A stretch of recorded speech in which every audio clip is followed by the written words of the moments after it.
Hello, folks, and welcome once again to Striking Oil Bowling Show. The SOBs of bowling back again right here at Bayside Bowl for the 15th anniversary weekend. Can you imagine Bayside Bowl 15 years? This great place has been going and getting stronger over the years.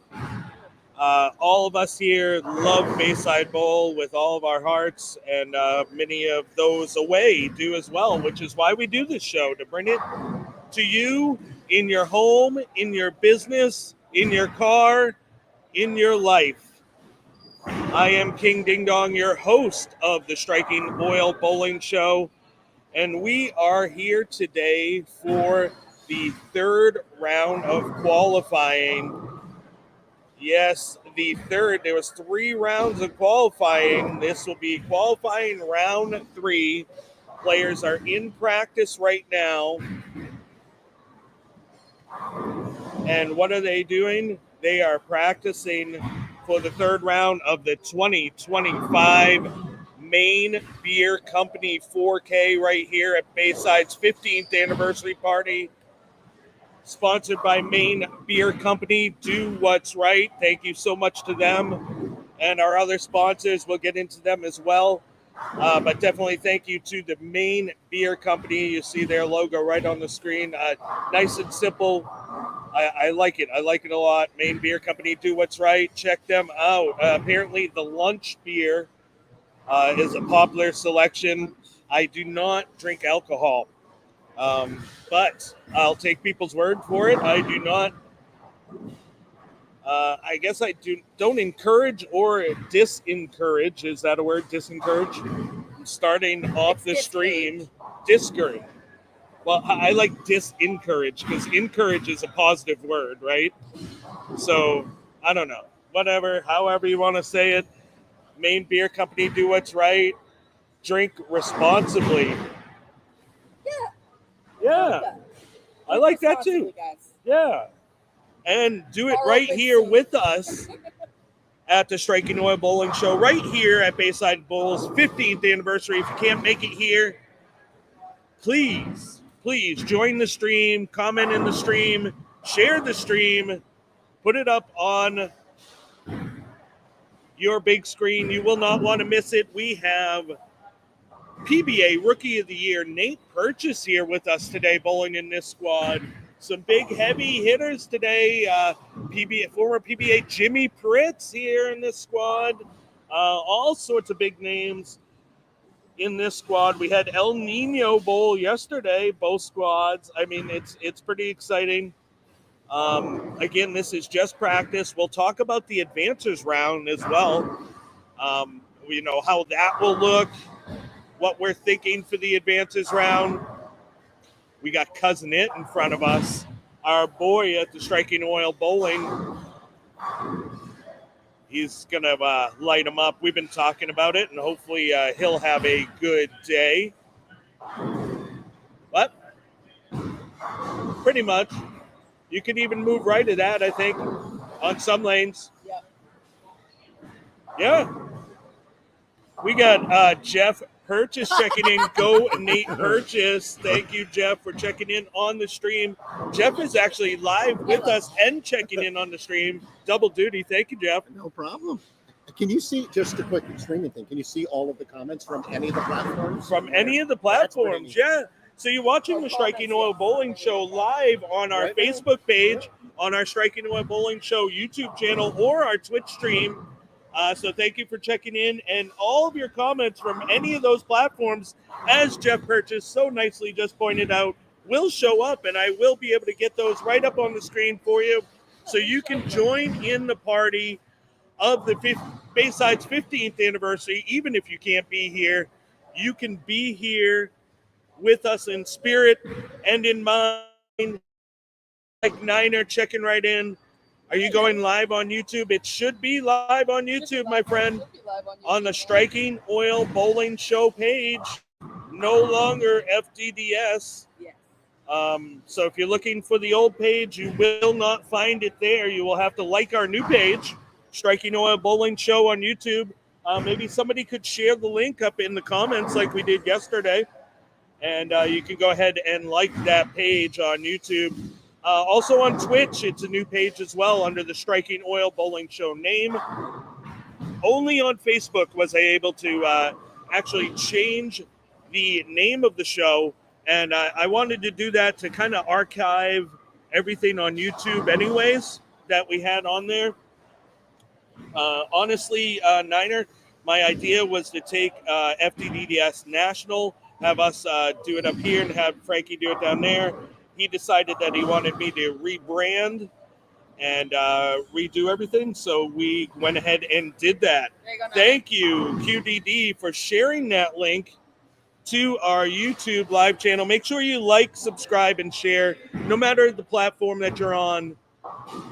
This is the Striking Oil Bowling Show. Again, I am your host, King Ding Dong. We are here at the 2025 Maine Beer Company 4K. While they're still in practice, let's talk about it again. Maine Beer Company, do what's right. You see their logo on the screen. Come down and join us for this event, the Bayside 15th anniversary weekend. What a weekend it has been already and hopefully will be. Niner checking in. Thank you. Sorry, not in today to watch. That's fine. Hey, as long as you check in here on the stream. Nugget. Is Nugget bowling? Nugget's bowling. So I haven't been over to the east side, but we have a way. If you get the selfie stick, we have a way for me to go check out what's going on. About half game, I've been doing that, and maybe even talk to some players over there on the east side, see who else is bowling. I can see the level of competition here on the west side is hot and heavy. We have people driving from as north as almost Canada for this event, and people driving from as south as maybe Connecticut, New York, even maybe. We have PBA Rookie of the Year, Nate Purchase. I mentioned him already.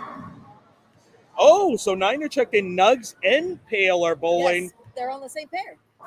And Lori checking in. Good morning. That is our good friend Mike Puzo's mom, I do believe. We love her. In it today. We love her just as much as we love Mike. What a great dude. He was one of the first guys that I was able to say hello to this morning. It was awesome. Love seeing all these guys. I'm loving his rainbow jersey. Oh, it's New Jersey. Awesome. Absolutely love it. You'll see Big Strike Mike on lane 7 rolling at a practice 10-pin shot for one of his 4 practice shots per lane. Practice is now wrapping up, though. These bowlers are going to get right into competition. What does competition look like? Great question. I'm glad you asked, even if you didn't. It's 4 games of qualifying across both sides of the house. 2 games here on the west side, 2 games on the east side of Bayside Bowl. You will move and skip 1 pair to your right every game. This will allow you to bowl both sides of the house. 9 and 10 and 19 and 20 are out of play, so we will not be using those pairs. HBK, as you see right in front of you, how heavy hitter, probably our highest rev rate and speed here at Bopo. 2-hander, rolls it great. It'll be interesting to watch. We have some really great 2-handers today. Just seems like more 2-handers today than yesterday. Yeah, which is awesome to see. Awesome to see all of the competitors out here today. Stephen Major Bowling. Here today in effect. Unfortunately, Aaron, I haven't seen him. That's too bad, but it's good to see Stephen as well.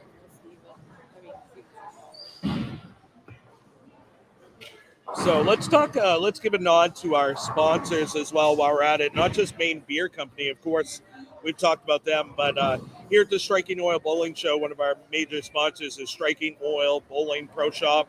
Check us out within Broadway Bowl in South Portland. Also, we had a raffle ball here for this weekend's event, Cousin It, starting with a strike. And that raffle ball was the Track Paragon Shadow, one of the hottest new releases out there by Track. Track, unfortunately, is one of those brands in the Brunswick brands that's under the radar, making some of the best balls in the Brunswick lineup, in my opinion. So check them out. Track Bowling, definitely like that Theorem, probably one of the best cores out. In my opinion, the Sensor core is one of the most underrated cores in bowling. I don't know how that one went under the radar. Both of those balls were so good. But Track Bowling, yeah, the Paragon Shadow being given away after this squad of qualifying. So thank you to the Brands of Brunswick for allowing the boys to go ahead and purchase that ball at staff prices so that way we can raffle it off. And thank you to Bowler Builders Pro Shop for offering free drilling of that ball, located right here at Bayside Bowl. And check them out at Just in Time Recreation in Lewiston.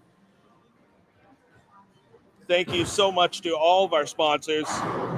Thank you to Carl Hungus, Bayside Bowl owner and Broadway Bowl owner, obviously major sponsor of this event. To his staff here at Bayside Bowl for making this 15th anniversary weekend something really, really special. What an event. It's just been absolutely incredible. Thank you to everyone involved and everyone attending. I'll be the one to thank everyone for that. Absolutely awesome. I've seen people that I have not seen in a really hot minute this weekend, which is great. And people that I haven't seen for a hot minute that I've got to see twice this weekend, 2 days in a row.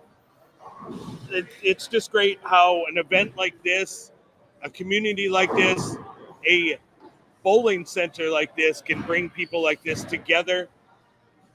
It's pretty awesome. So again, I am King Ding Dong. You're watching the Striking Oil Bowling Show live on our Striking Oil Bowling Show Facebook page, our Striking Oil Bowling Show YouTube channel, which you can find the link for in the comments, or our Striking Oil Bowling Show Twitch stream. Like, subscribe, and share. Put it up on the big screen at the bar. Get people into it. We have some really great bowlers, and then Nate Purchase starts with a double. Lane 6 hooks a little early on him on that one and leaves the dreaded splinter, the 3-6-10. Oh, wow. We got a late trip with a 2-pin pulling a Hungus over there on lane 4.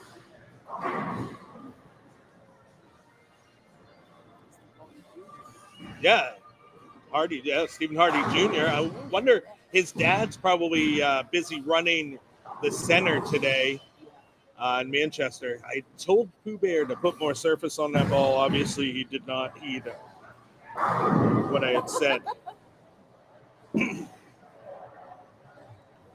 What's he throwing? What's Pooh Bear throwing? So it's a Power Torque Pearl short pin. So it kind of mimics, if you will, a little bit of urethane idea. However, let's face it, the people that are using urethane, they took a fucking Kingsford brick to it and they're throwing it with a bunch of surface. Now, I kind of fried out a little bit yesterday. Let me explain it a little bit better for you. Okay. I'm not a urethane hater. I'm not. And people are a product of their environment. Okay. People are a product of their environment. They adapt to whatever whatever is around them.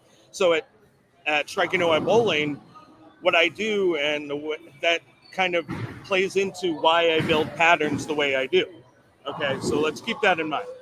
So urethane, the pros found out with this resurgence of urethane, they found out early that when you're bowling on short sport patterns, traditional sport patterns, that urethane was key.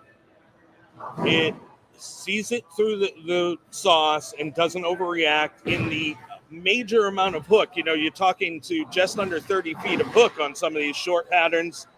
Yeah. You know, the Wolf is 32 feet. That's 28 feet of hook. So yes, the urethane, of course, controlled that. And the pros found out that early. That's what they are. They're pros, right? So in their infinite wisdom of pros and all of the practicing that they do, they kind of found out that with traditional sport patterns, anything pretty much 3-1 or under,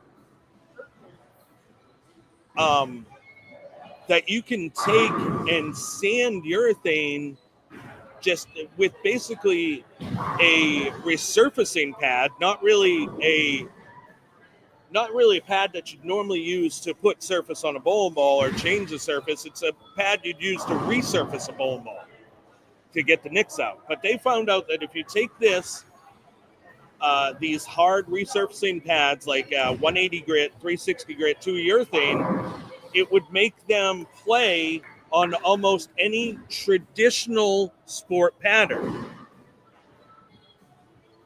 Because the traditional sport patterns were essentially no more than a house pattern that they squashed down in the middle, pushing some of that inside oil out.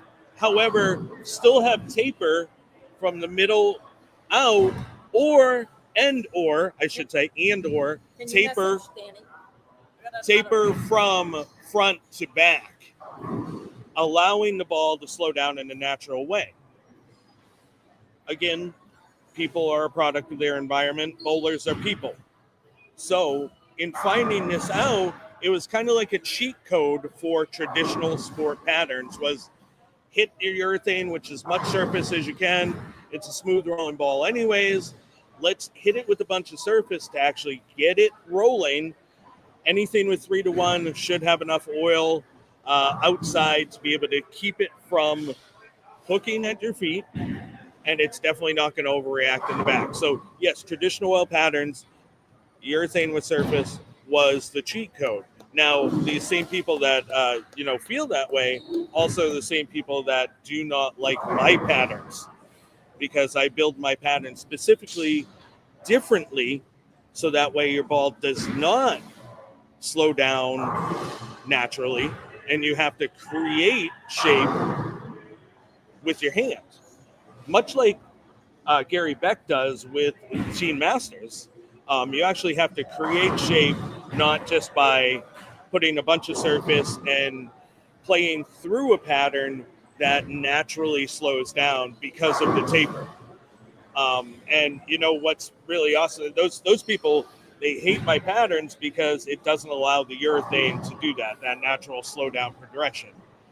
And if you guys have been paying attention to the bowling world, the PWBA, Nick Hoagland, he's been paying attention, because if you look at some of his patterns this year, definitely have those kind of same elements that I've been putting in there to change that progression on how the ball slows down, essentially taking urethane out of play or taking certain balls out of play.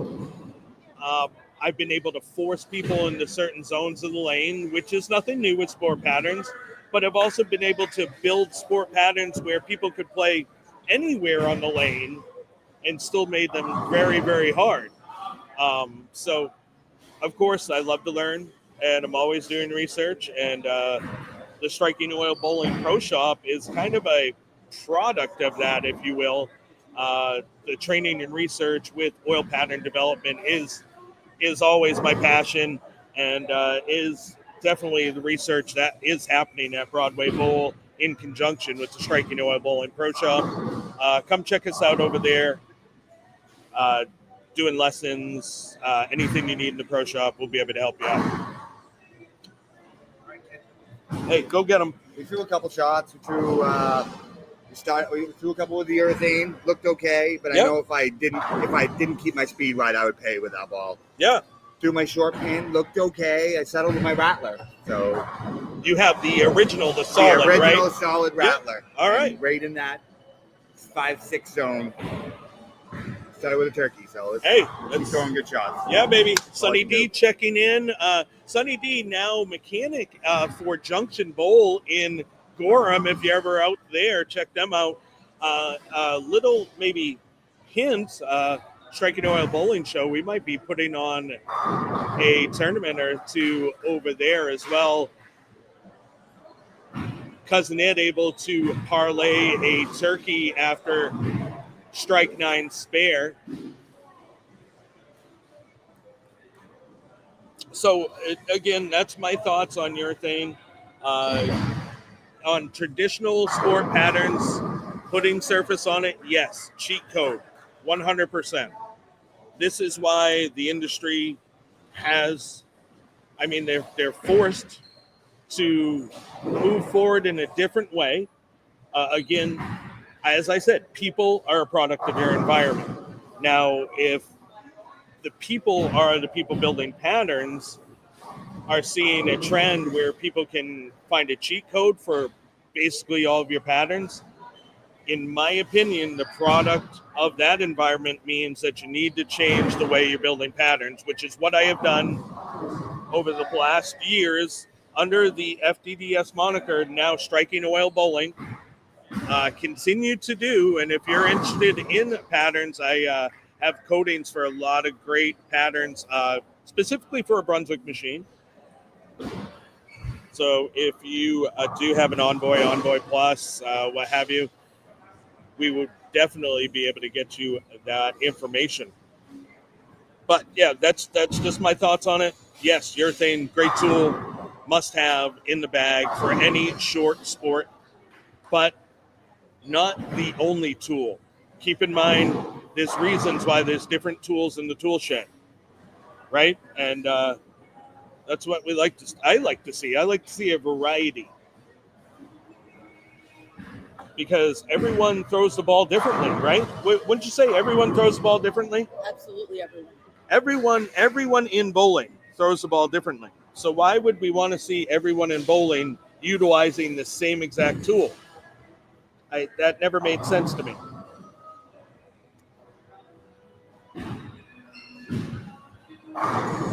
So that's why, again, I am a product of my environment. I saw not really a problem, but an issue. And I wanted to go ahead and see if I could remedy that. All right, so now before I go roaming, we have a bunch of strikes happening over here. Let's talk about the advances round a little bit. So it looks like we're going to have three auto advancers from each of the 3 qualifying rounds. And we're going to take 18 total, so 18 people advance. You see the standings after the first 2 rounds in front of you. Now, again, the top 3 from each advance. Nut Sauce, Crazy Train, and Tommy Guns advanced auto on the first round. Master Splinter, Corey Lagner, and Kevin Tebow were the auto advancers from round 2. Now, there'll be 3 auto advancers from this round, and then we're going to take 9 at large. At large right now, because we have El Nino in here once, twice, and we also have Mike Clausen in here once and twice, puts us down 18th place is a tie for Phil Frames and Larry King at minus 54. So Larry King is bowling this morning. Larry's bowling again this morning. Okay. So actually, if we're taking 18 people and we have those 2 are out, right?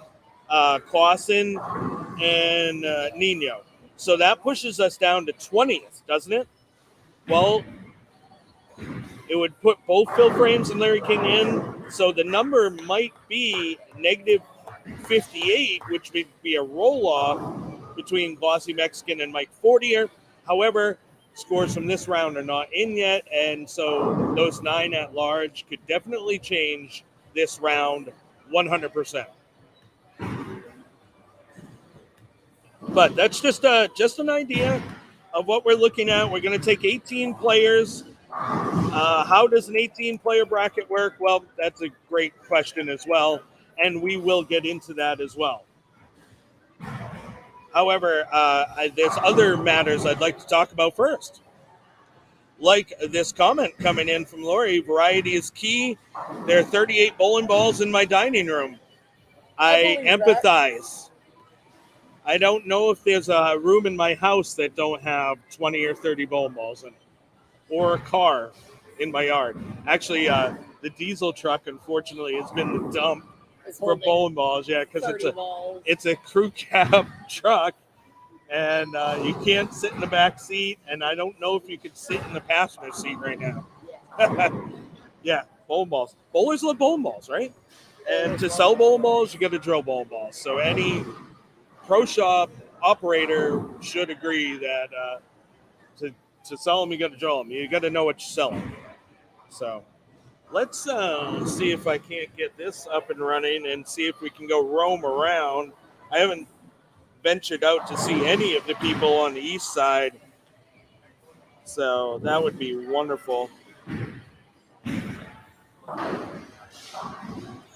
All right, looks like I do have a link.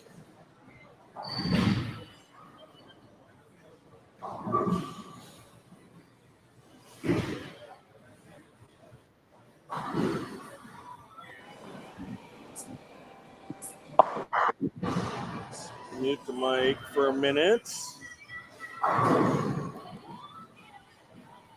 Make sure that our camera settings are good here. We don't want the camera mirrored. We don't like that.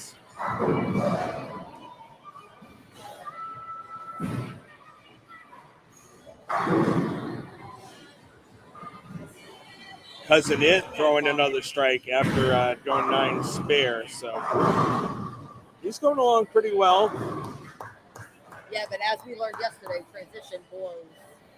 So. Yeah, absolutely. I mean, hard. some people were able to manage it. I think Connor has the right tools in the bag to be one of those that manage it well.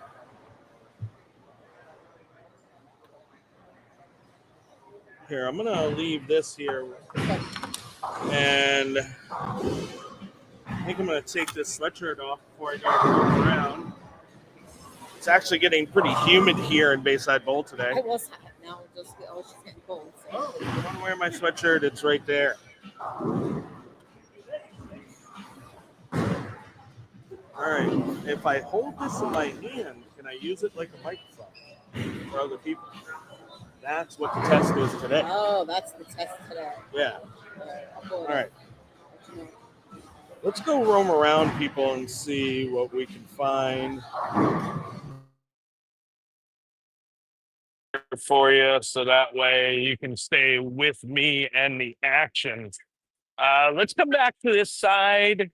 Let's go check out the east side first, right, of Bayside Bowl. There we go, walking through over to the east side. Hey, and our first pair that we're seeing is right here with Pale and Nugget. Nugget, how you doing today? It is. It's pretty humid in here in Bayside Bowl, isn't it? Yeah. Oh, well, hey, good luck today. Niner was on. He said that you were bowling, so I wanted to come over and say, hey. All right. Well, good luck. Yeah. Got Boomhammer, got my man Pale. Yeah, hey, it's 3 games left, baby. 3 games left. Good luck. Good luck, man. All right, let's see what we have here. We got some strikes up over here. God damn. Who we have striking over here, Big Tone? Is that you? Yeah. Oh, no. He's throwing strikes. All right, let's see who this is on the. Oh, it's Bradley. Bradley. Wow, hot start, baby. Yeah. You mind talking with us here for a minute? What are you using today? Pitch black.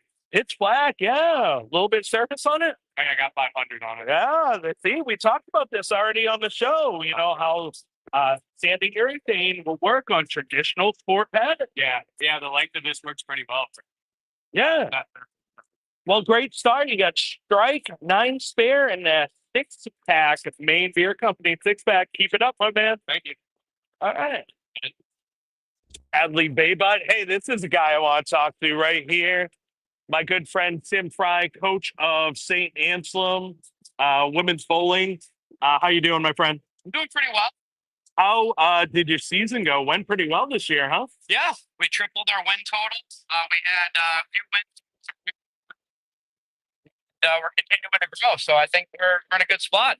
Awesome, awesome. Hey, you got any good new prospects coming on the team this year? We got 3 so far. We got a local bowler coming in from Goffstown. We got one from Orlando, one from the Syracuse, New York area. Sweet, sweet. So what you seeing out there? What you using? Using it 4 solid, which has kind of been my ball center. Seems to just kind of give an even roll. I can play up the outside of the lane.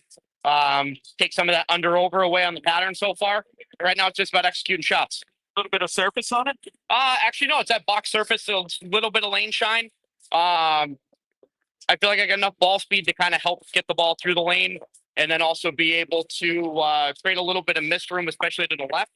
But if I get too much axis rotation, the ball's going sideways. Yeah, absolutely. Yeah, for sure.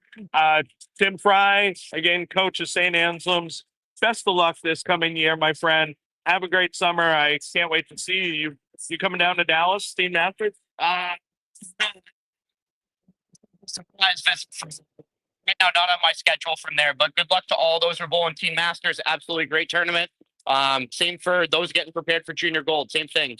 Get ready mentally, get ready physically. All right. Well, thank you so much for taking your time with us here at Striking Oil Bowling Show. Hey, appreciate it, Ding Dong. Thank you. What's up, Gator? Gator, how you doing, my friend? Yeah. Hey, so are you healing up pretty good? I know you were away on an injury there. So how you feeling? I feel a lot better. Good, good. That's what's important, my man. Coming in here, still competing, even though you're just coming off of an injury. But that's what you need to do in order to stay healthy in this game, right? Yeah. Hey, good luck, my friend. Good to see you. Yeah. My man, Brian Gaskill. Brian, how you doing, grind up? How you? Fucking fine. I'm doing all right. Yeah. That's so nice.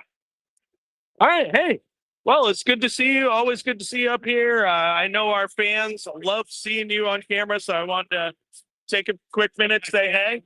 Yeah. Appreciate it. Yeah. Good luck, my man. All right, let's come back over to the west side of Bayside Bowl. See how these guys are finishing up. I know I saw a bunch of strikes over here on this side. So again, early, they play pretty well. Let's see. Oh, here we go. My man, PBA Rookie of the Year, Nate Purchase. How you doing, my friend? It's going. Yeah. Being here. Yeah, absolutely. Great to see you, my friend. Absolutely incredible year you've had so far. Thank you for being an ambassador to all of bowling for us here in New England, for sure. I love what you do. Definitely keep it up. Keep it up for sure. Yeah. How's it going today? What you seeing out there? What you using? I'm doing a Black Hammer 16. I'm throwing it up pretty much 5-4. So I'm kind of. I know 210s are going to get me far. So if I can keep on pacing like 210, 2-0, I know plus 20 is going to be more than enough. A little bit of surface on that? No, actually, I hit some ball cleaner before we started because I know there's a lot of friction in this house. Yeah. All right. Yeah. Good luck, my friend. Thank you. Keep it up. What's up? Hey, how you doing? Good. How you doing? What you seeing out there? Not a great start. The crusher looks pretty good in practice. Yeah. Let's transition it. Yeah. Hey, just take it while you can, 10 is 10, baby, right? Yeah. All right. Make good shots, my man. Good luck. Stephen Major, I have to stop and say hi to you so you can give a plug to Major Bowling if you would. I really love what you guys are doing. So just want to give a plug for you guys. What's been going on? You got some new stuff happening or? Yeah. now that we're pretty fully into the summertime. You know, we've seen the natural summer dip, but nothing too serious. Which is nice. Means something's going. We're doing something right. Yeah. Adding a little bit more on the physical fitness portion to it. Good talk, Tyler. Adding more of the physical fitness portion to it to really build in an extra layer of players that are looking for an investment in themselves. Yep. And then you just go from there. Awesome. I love it. I love what you guys are doing. Keep up the great work and good luck today, my friend. Thank you. What you using? What you seeing?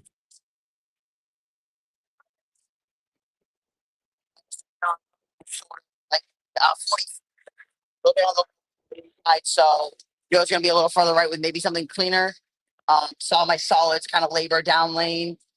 Went towards N25, seemed to really open up the slot in the middle part of the lane a lot better. Biggest part right now is I'm just trying to navigate the tacky approaches. It's a little warm right now. Yeah, it is. Yeah. Just kind of being in, a little bit of the warmer weather now that we're in summertime, but really just navigating the approaches. Anytime I haven't struck, other than maybe the shot in the 8th, I open. So just gotta hit the pocket, get 9, make my spares. So, all right, baby. Good luck. Go get them. Great to talk to you with you. Cousin It. How'd game 1 finish up? 229.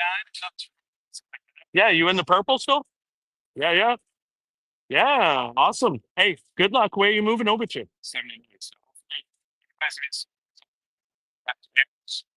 Take me. So we're gonna get party clean. Yeah, baby.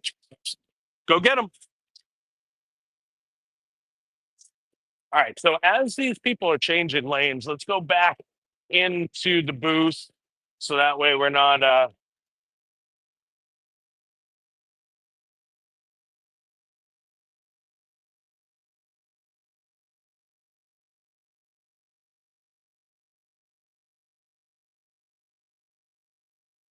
All right, there we go, folks.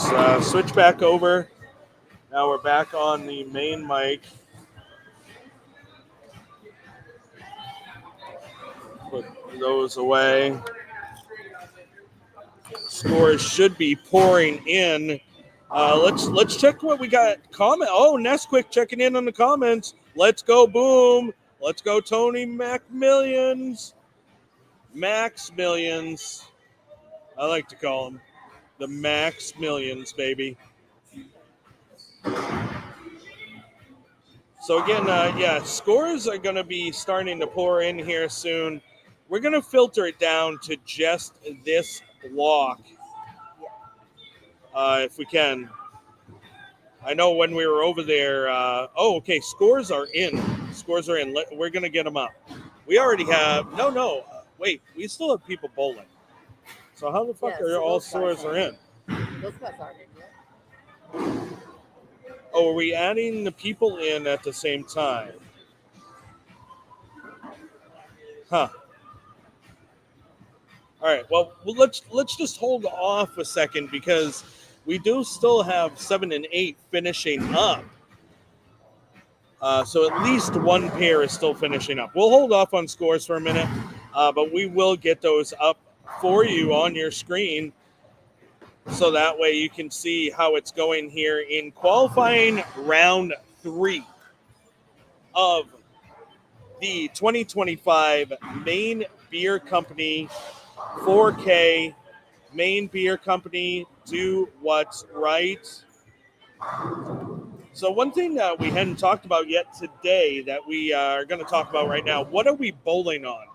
Now, the Maine Beer Company 4K this year is right here at Bayside's 15th anniversary celebration weekend. And to celebrate Bayside's opening in 2010, we are bowling on the 2010 Masters pattern. You see it up on the screen in front of you.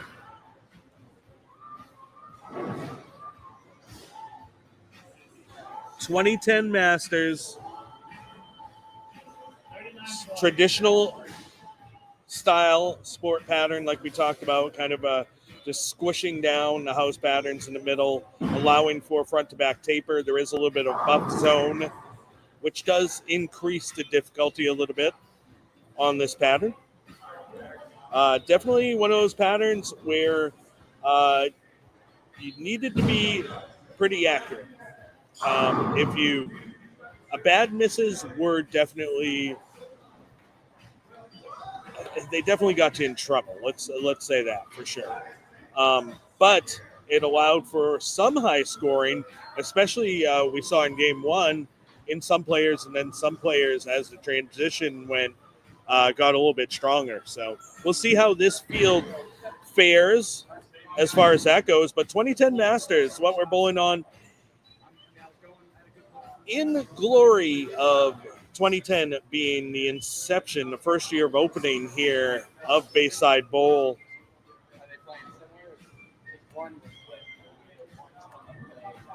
So we have Sauce Boss checking in. Boom Hammer. So we'll see those standings here momentarily, I'm sure. Now that 7 and 8 are now finished, let's see what we have going on here.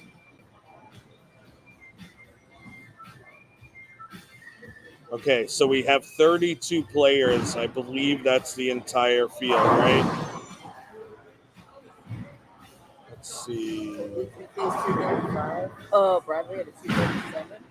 Yeah, Bradley was over there. We talked with Bradley. I sort of heard. Yeah.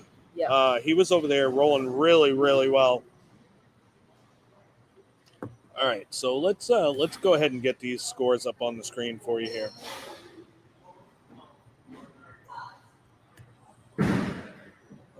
Which one is it? This one? Yeah, there it is. All right. So there we hey, Bert the Bandit. Hey, strikes are strikes, baby. So Bradley Baybutt leading this squad so far after one, going 237 game one. Heartbreak Kid going 235. In third, we have Stephen Hardy Jr. 232. Cousin It in fourth with 228. Mike Puzo 222. Nate Boothby 219. Our own Nate Purchase. We got to speak with him. Hermit, yeah. He's in seventh with 214. Sonny D with 212. Mike Cardulo with 204. And to round up the top 10, we have a tie between not Aaron's brother, Stephen Major, and Ricky the Razor at 203. Notable mentions in 12th, Mike Fecto at +2 and JQ Bebe at +1. 13 players able to get to even or better that game. Woo. This That's is a big number compared to yesterday. Lots of players going positive compared to yesterday, for sure. Again, transition was tough for some, easier for others. We'll see how that plays out. I am King Ding Dong. Once again, you are watching the Striking Oil Bowling Show live on our Striking Oil Bowling Show Facebook page, our Striking Oil Bowling Show YouTube channel, which you can find the link for in the comments if you're having a hard time finding it, or our Striking Oil Bowling Show Twitch stream. Check us out, like, subscribe, share, get it up on the big screen. So my question is, will there still be bowling on that side because they haven't started? Makes me wonder if maybe there's Oh, snap. I don't know. I'm not sure. Oh, no. QDD shaking up. Oh, and there is. There's more people. There's more to the story. Oh, shit. That switch up the numbers. So far, no switch. No switch at the top. We still have the 13 players that went positive, but it does look like there are still entries getting made. Usually the names are all in there. Maybe these are last minute, or there was some re-entries or something happening this morning. Yeah. Not quite sure. I do see a few new names on there. Yeah, because last time you did it, it was at 32, so now we're at 37.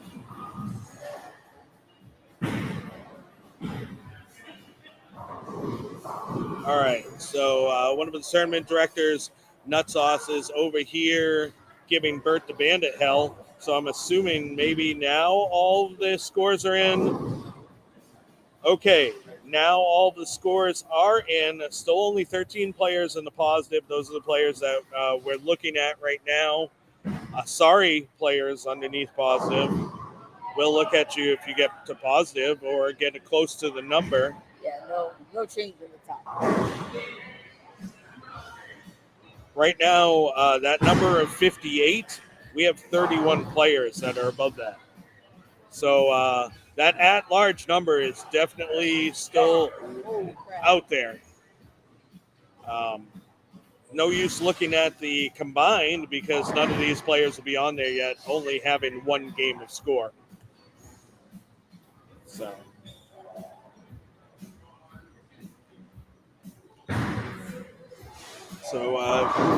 number of the lanes are well into game two, a couple frames in. 15 and 16 just making their way over here. Wait, that's Grindham Gaskill. Was his name on there? Right there. Okay, so he is on there. So I know he was on 15 and 16. Was he with Tim? He was. So Tim just came over too. So yeah. So let's see if Tim Fry's name is up here somewhere. Yes, okay. Yeah, he was on there. Okay, so it does look like that pair is in there. 37 players for this qualifying round 3. Qualifying round 1. I mean, might as well show this.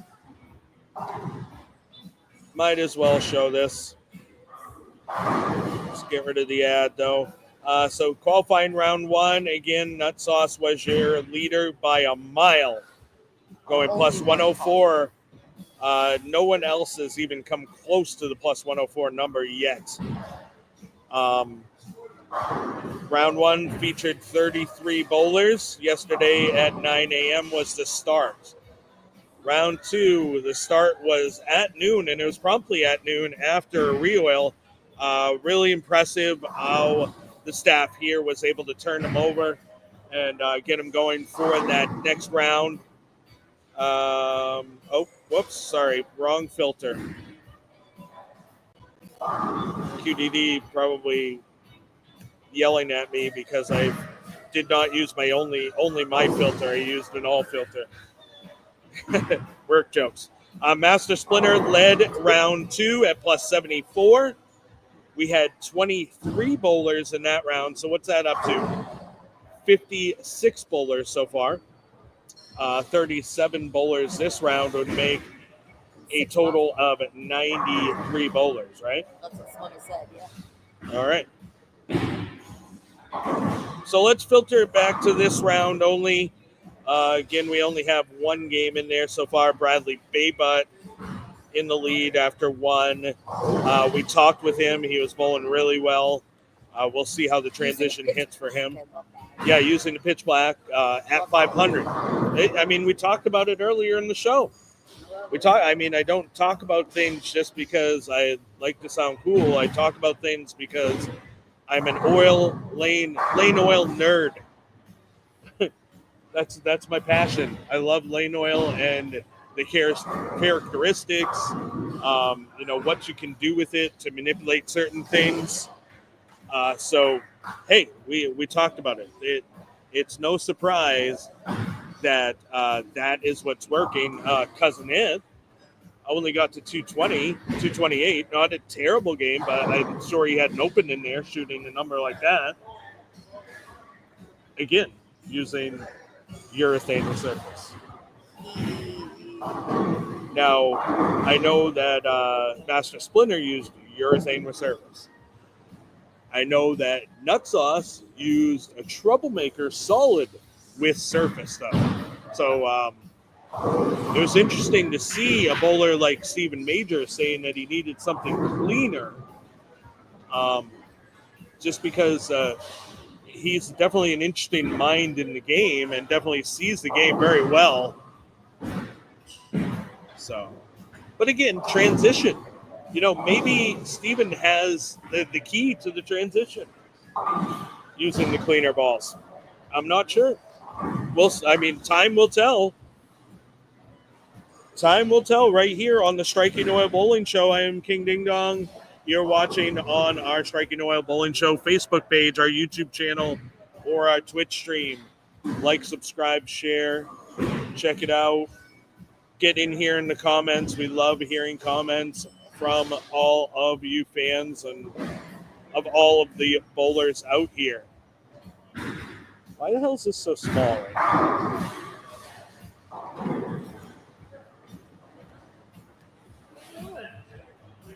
It's a good question. Oh, hit that button. No, I don't want that. Oh no, that's Whatever, it is what it is. I can see it, so that's all that matters. All right, so it looks like 15 and 16 finished up, and they're catching up over here, starting on 1 and 2. They're entering frame 2. The rest of the side, though, is about in frame 5. Brian, did you guys have a lane issue over there? Or?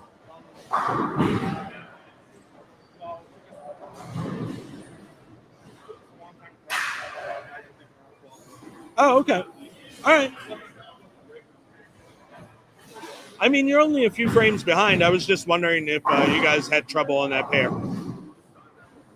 Okay. All right. Hey, good luck, my man.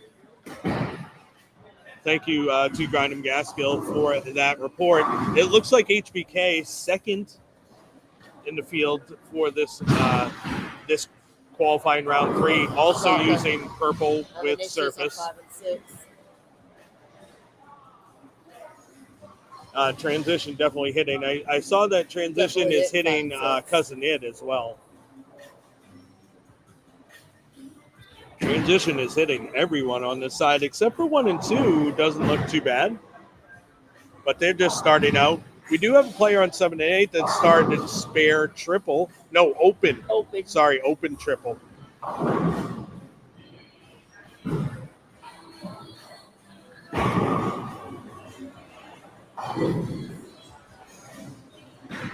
It looks like we're going to need a score change there for Cousin Ed as well. Cousin Ed having an out-of-range pin that got tripped.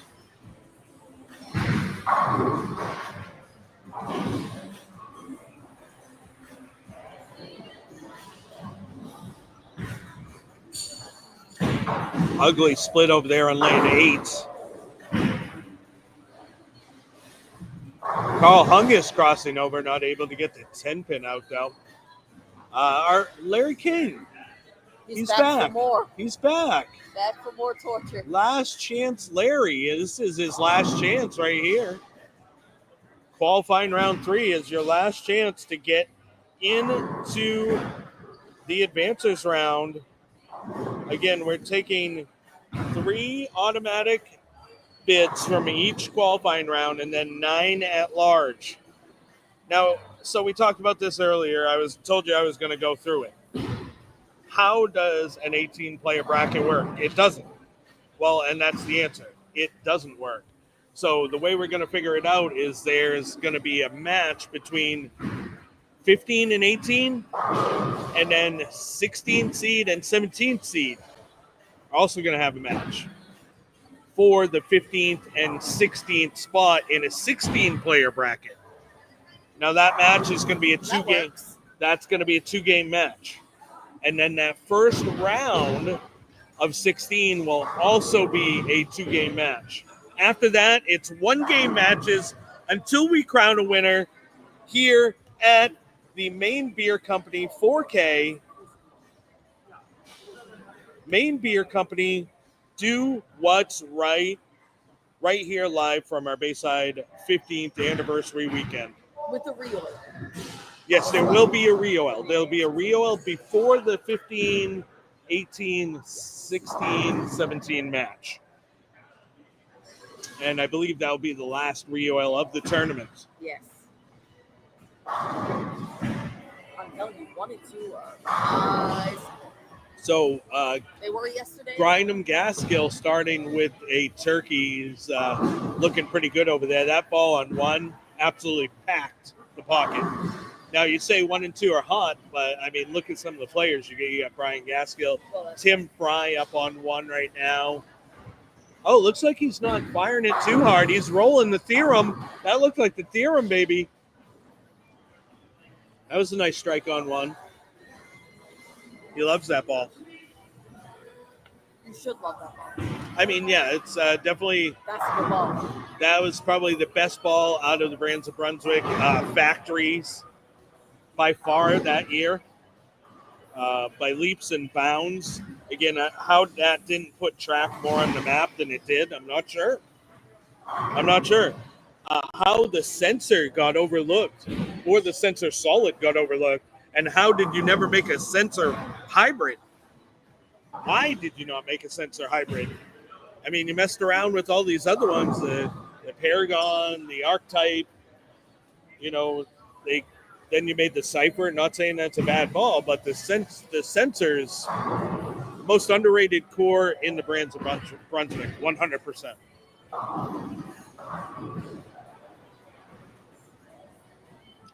Larry King with a great pickup on the 8-pin there. Wow, posting that shot, that looked great. Hung is trying to hook the whole lane. Didn't work out very good for him, though. He's along for the ride now at this point.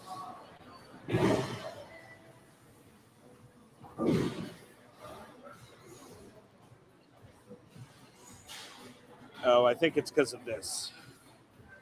Because I'm in screen sharing mode still. Oh.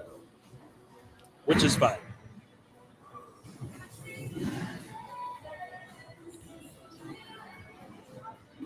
So if you can make it on down here to Bayside Bowl and hang out with us for the rest of the 15th anniversary weekend, please do.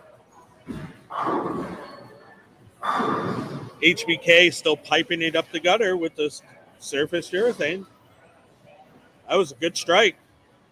HBK, you want to come join us for a minute? Why not? How's it HBK, great bowling in round 1. You found yourself in the second spot here by only 2 sticks even. Yep. 3 people auto advanced from each round. So what you seeing out there? What looks like you're using surface on the urethane up the gutter? Yeah, I put 500 on it before the first game. 1 and 2 is definitely hooking a hell of a ton more than 5 and 6. So I took a few frames. I think I finally adjusted a little. I also am behind Purchase, who playing a very similar line with the urethane. So yeah, had to get outside of that a little bit, but now hoping I can recover this game and stay in that top 3. So you sneak your feet a little bit right? Is that what you did? Eyes and feet, maybe? Yeah, so from what Jimmy was telling me, he was playing probably about 8 or 9 out to about 4. So I'm standing now on 4. And I'm trying to put it right up 3-2, trying to play really direct and just let the ball roll because it's touchy out there. Yeah, for sure. As a Masters pattern should be. Yep, absolutely. Definitely touchy. You are for sure Bopo's highest rev rate and speed two-hander. Definitely smoothed out your game lately too. You're looking really good. Started really good. Keep it up, my friend. Appreciate One shot it. at a time. Absolutely. Keep it up. We love seeing you out there. Thank you so much. That's HBK stepping into the booth. Heartbreak Kid. We definitely one of our favorites. One of our favorite people. Lots of favorite people here, huh? Yeah. It's just how it is. All of our favorite people are usually here. And there's favorite people here that we haven't seen in a hot minute. You know, including we did just see Jeff Purchase at the Neo, but we weren't able to see Nate, unfortunately. Oh, the DJBT here. Oh, that's what it was. Yes. We saw Nate at the Neo, but the DJBT here, we weren't able to see Nate. Yeah, that's what it was. Yeah. So it's good to see Nate again. It's been about a month or so since we've seen him. Always great to see Jeff. Always great to see all of our people here and away, for sure. My good friend Tim Fry in the building. You know, just some awesome people. Looks like Cousin It stepping up on 8. He's definitely still got the purple in his hand.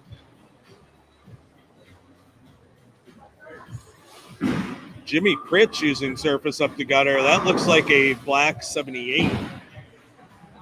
Or maybe a pitch black. I couldn't quite tell. It's definitely a dark surfaced bowling ball. Who is it? Jimmy Pritz? Jimmy Pritch, yeah, I just pulled on 5. So his ball should be coming back here in a minute. I can't see it because he's standing directly in the way.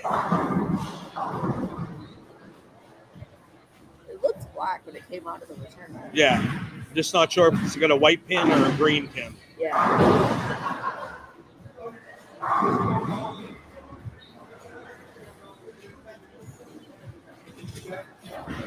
Still get some strikes going on here. You should definitely maybe next game do an equipment check. Rove too. I liked that yesterday. Okay, I liked yeah. that. Yeah, I'll do See that. if people have moved out of here. They we know a lot started with it, and people moved out of it come game 3. Yeah, I like that. Now, game 2 is finishing for a lot of these bowlers. Of course, again, 1 and 2, a few frames behind. So I guess we're not going to get a roving report in game 2. We'll wait till game 3, and we'll do it as a roving report with equipment check. Yeah, that was pretty fun, actually. Yeah. I like doing that. Yeah. I was able to talk to quite a few people today. I'm not sure if were you able to hear them better? So, it depended. Like, I could hear Bradley great. Tim kind of cut in and out. He was talking to Stephen Major. I think Nate was okay. Tyler was in and out. So it kind of varied. Okay. Nugget, I couldn't hear at all. So, okay. All right. There's my feedback for you. Okay. Sounds good. So it's better not- than it's- yesterday, though, because yesterday I couldn't hear him at all. Oh, okay. So it was a an little bit better, improvement. It but was an not. improvement. No. Okay. All right. Cool. Yeah. So we'll try to do that again. I totally forgot about I was thinking about using those other mics, Yeah. but we had so much going on last night. I totally forgot. So Didn't charge them or bring them. yeah, Okay. and then when I thought about it today, I knew they hadn't been charged, so it wouldn't work anyway. No way. So. Yeah.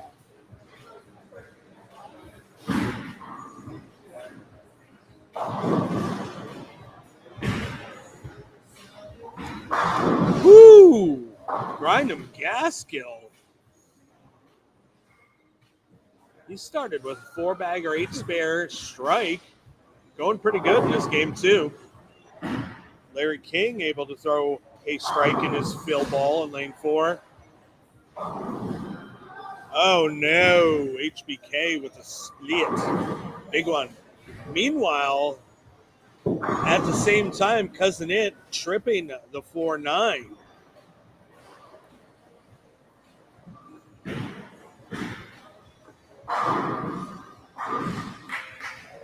We're moving right along here in this qualifying round 3 of the Maine 2025 Maine Beer Company 4K, live here at Bayside Bowl for Bayside's 15th anniversary.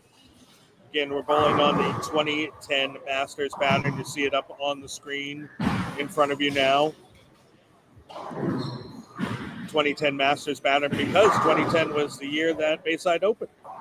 Giving a nod to the opening of Bayside Bowl. Why not bowl on a pattern, a very tough tournament pattern that came out that year?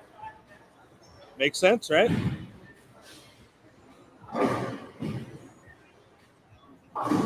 sense to me. Yeah.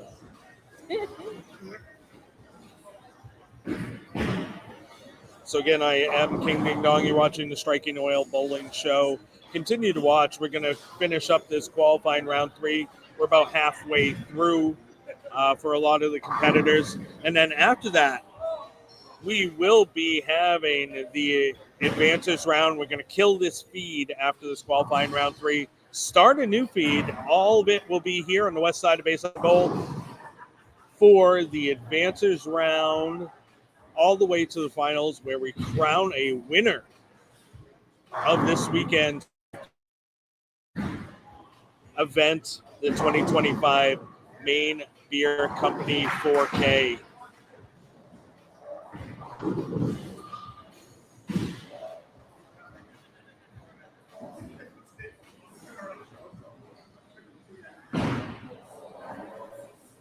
Looks like we may have had a draw. Oh, okay. HBK able to recover with a nice strike on lane 6.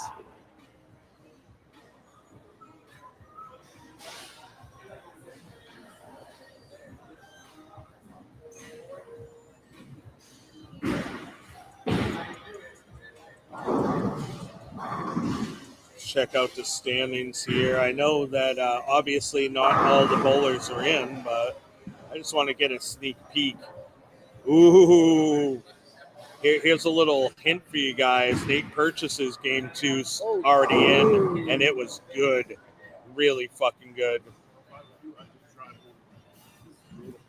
Really fucking good.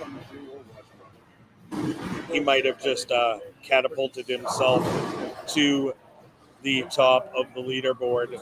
We will see, though. I'm going to wait.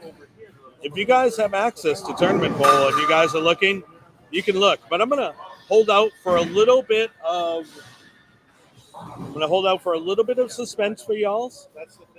I just will tell you that Nate Purchase just bowled a really, really professional good game, as you know you would expect from a professional like him, PBA Rookie of the Year, Permit, Nate Purchase. We love him. How'd that game go, cousin? Hey, all right, you didn't give up too many. I saw you missed a 9-pin. Yeah.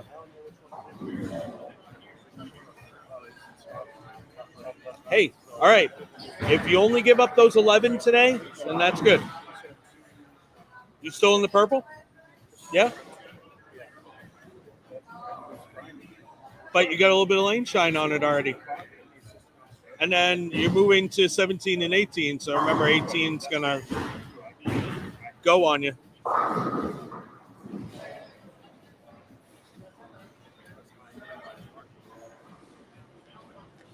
Cousin in, checking in. He gave away 11 pins that game. Yeah. More standings still coming in. A lot of this side is finishing up. As I reload, though, geez, the only big game I see so far, game 2, is Hermit so far. Of course, 1 and 2 are going to be the last ones to be entered, and Gaskell's lighting them up. So, speaking of lighting them up, HBK gets the first one in the 10th. That's huge because he got one in the 9th. Getting that first one in the 10th after the 9th is a big one.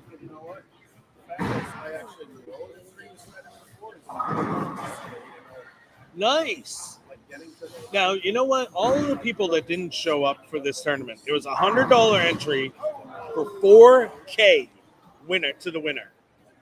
You know, and I'm sure, like, life happens. There's a lot of life excuses. But you know what? If you're a bowler, you should be here. $100 buy-in to try to win 4K. We have a bowler on lane 1 who's bowling in rental shoes. So all of you guys that didn't show up, you have no excuse, no good excuse for not being here. 100%. If a guy can be out here in rentals and put up his $100 to try to make $4,000, you guys can be here. Now, I know there's always life. And then there's some people that think that certain things are quote unquote prestigious. Maybe even other tournament series. Guess what? Your tournament series is only prestigious to that tournament series. And I found that to be true in most tournament series around the world. Unless you're truly different or the pros are bowling, then it's just another tournament series. I'm sorry. So $100 buy-in to try to win $4,000 or $100 buy-in to try to win 800, 900. I mean, it's just simple math, folks.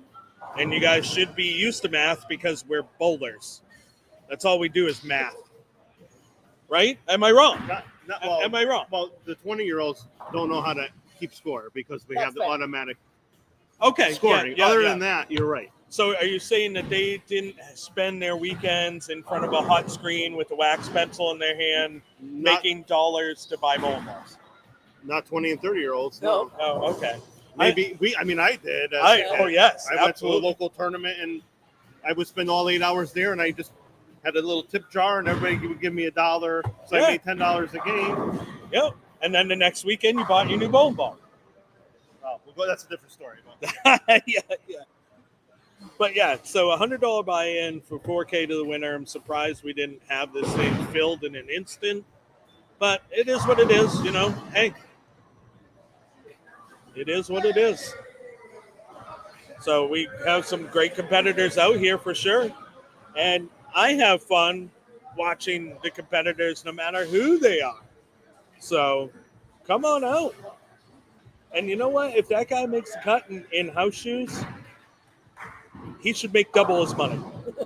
I love it. It's awesome. Yeah, it is awesome. It's kind of like that day when Buck Ripcord bowled in his boat shoes with a house ball.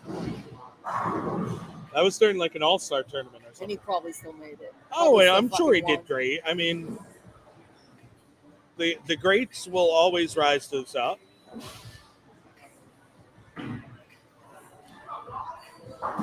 So we have a couple lanes starting game 3. 1 and 2 almost finished with game 1. Now is a great time to talk about our sponsors. Our biggest sponsor, 2025, Maine Beer Company 4K, of course, Maine Beer Company. Do what's right. Check them out here at Bayside Bowl or around. Maine Beer Company, do what's right. Also, sponsors of the Striking Oil Bowling Show is our major sponsor, Striking Oil Bowling Pro Shop within Broadway Bowl in South Portland. Check us out there. Of course, Charlie Mitchell and his staff here at Bayside Bowl, also Broadway Bowl. Thank you to them for hosting this Bayside 15th anniversary weekend. It's been quite a weekend, lots of live acts, just incredible amount of entertainment, bowling-wise, music-wise, life-wise. It's been absolutely incredible. If you can still have time to come on down and make it down here. Also, Boomhammer giving a wave to the people. Nesquik and Sauce Boss they were out there giving you a nod. And also Brunswick Bowling supplying the raffle ball for this weekend. It was the track Paragon Shadow, one of the Boomhammer's in there twice. One of the hottest releases, of course, track. In my opinion, one of the best brands out of Brunswick. That and Hammer, those are the two best brands. Columbia, some really great stuff there. Ricochet was money, but I'd love to see them come out with an Aftershock remake or something like that. But I know there's some proprietary things with the ceramic and all of that, the extra cores involved and such. And it's never going to be the same as it was anyways. But so thank you to the Brands of Brunswick for allowing the boys to purchase that track Paragon Shadow at staff price to be able to be raffled this weekend. And thank you to Bowler Builders Pro Shop for offering free drilling of that raffle ball. Check them out. Boulder Builders Pro Shop, they are here within Bayside Bowl. And also check them out in Lewiston in Just in Time Recreation. Thank you so much to all of our sponsors, all of the people watching, all of the competitors, fans. Brian gets one a little wide and pays the price in the 10 frame, leaving it 210. Brian, a great spare shooter. I think he might be able to pick this up though. It's grinding. Yeah. I wonder. So okay, now I have a question. I wonder if that bowler who's in rentals maybe does not have interchangeable soles on his shoes, or maybe he forgot his shoes, but maybe he doesn't have interchangeables. With the added humidity today, maybe he was thinking with the rentals he'd get more slide. sense. because he definitely is not using Not using a rack ball. No, he's using the Motive Thrill Pearl. Yeah. The one that AJ likes so much.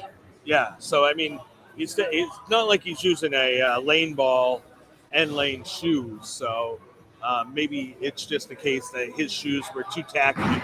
We know that the approaches can be tacky here at Bayside Bowl, as well as Broadway Bowl, as well as any. Like he's not like any schmo. Yeah, I mean he's getting there in the rentals. Any synthetic lane surface, you get the humidity up, can be tacky for sure. So maybe that's what the scenario is. And if that's a scenario, I support it even more because as a bowler, we are forced to make adjustments. Brian Gaskill made that 210 only to leave a 4.9 in his fill ball. However, hey, I told you he'd probably make it. He's a great spare shooter. We knew he was going to make it. Oh, we have a treat coming up. Bradley Baybut's going to be right here in front of us on 3 and 4. Come right here in the booth. Oh, come talk. Bradley, let's give us a second here in the booth. You were leading the qualifying after game 1. How did game 2 go? Game 2 went good. I shot 258. Holy shit! Let's go! Yeah, thanks. We thought Nate's 246 was good. Yeah, no, he finished off well. But the start of the game was like a few spares, just finding the spot, and then I went back 7. So made a little adjustment with the urethane, still able to play the same point. Let's go. All right. Yeah. Wow, what a start for the first 2 games, my friend. Yeah, thank you. Keep up the good work. Appreciate it. Can't wait to watch it right here in front of us in the booth on 3 and 4. Yeah. I'm going to roam around this game and do like equipment checks, just seeing what people are using, that type of thing. Sweet. We'll be interested to take a look at your ball when we get down there too. For sure. So which urethane you use? Pitch black. Pitch black? Still? Yep. Yeah. Still in it, so Still in it? if I can use it, I will. I really like it. Yeah. All right. Hey, keep it up, my friend. Thank you. That's Bradley Baybut. He's probably going to be the squad leader after 2. Hearing what he just shot for game 2, he beat Nate. Oh yeah. Yeah. Oh yeah. Plus 95. Holy shit. So let's see. All of the scores are coming in because 1 and 2 are finishing up now. Holy shit! Bradley's at plus 95 for 2. Wow. Absolutely whacking them right now. We'll get those scores up on the screen for you here in a moment. We still have Bowler finishing up on lane 1. Wow, the scores are still pretty high this block. Of course, there was a lot of learning that happened yesterday too, and a lot of information sharing obviously has been happening to probably push this squad along. Of course, this squad had some strong bowlers in it as well. Yeah, for sure. So, and not taking away from any of that by any means is the competitors here. Man, they got some skill,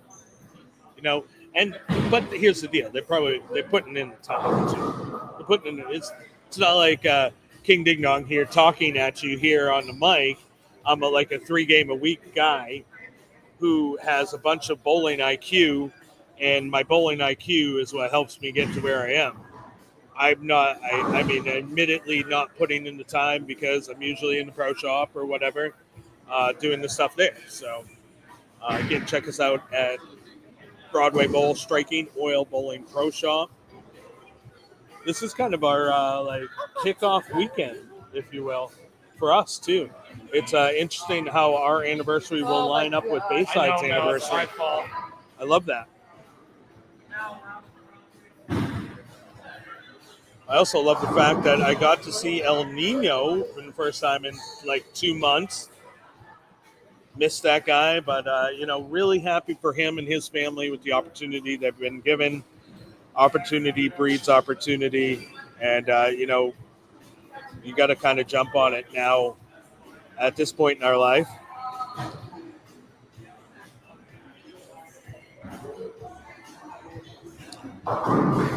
You got the players moving over to their new lane pairings.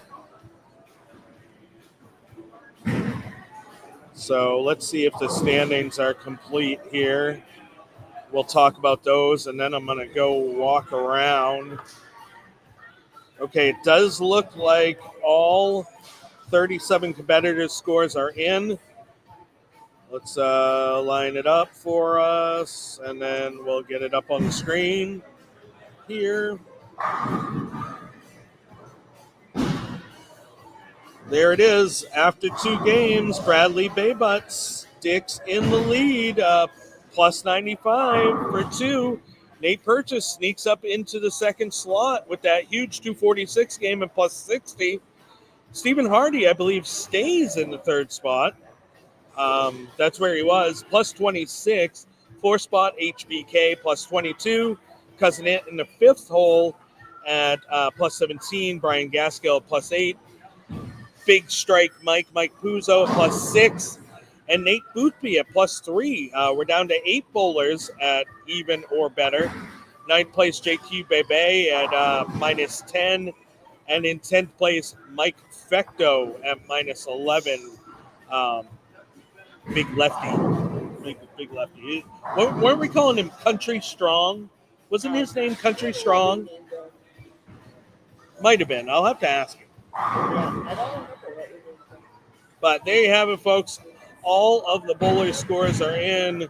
I'll scroll down really slow so that way if you want to see your favorite competitor's score, you can also check that out.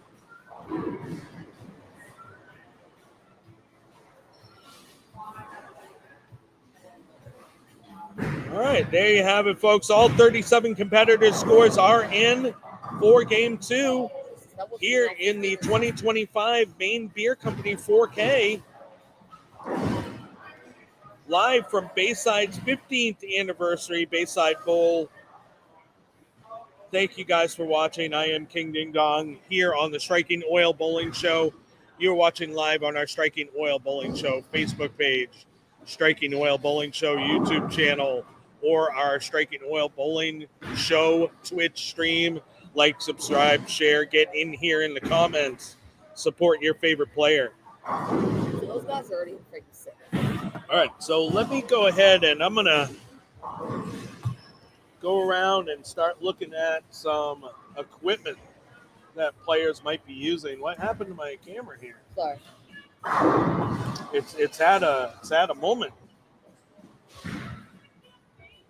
It's got more action than I have.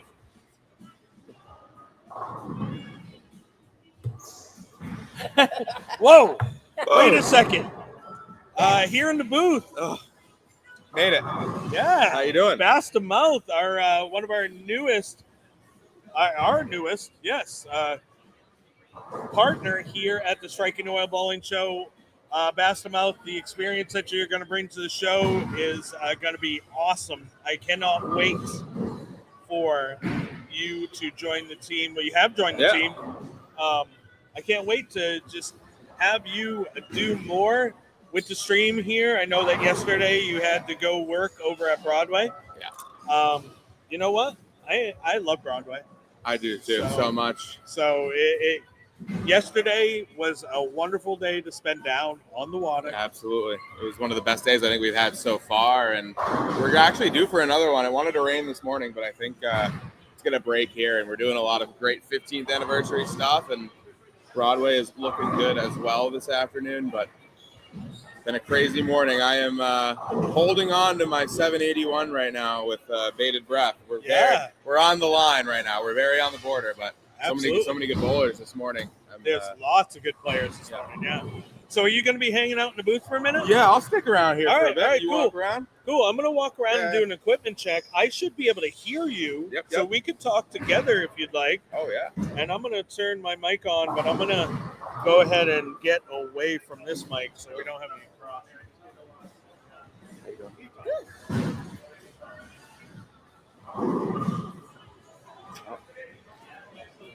Yeah. I was going to say you might need to add the source. Got you. Whoops. Add the Stage. stage. There we go. All right. All right, I'm getting the standings up real quick. We're going to go down and see what these players are using. Oh, there we go. We always like to see Nugget. Yeah.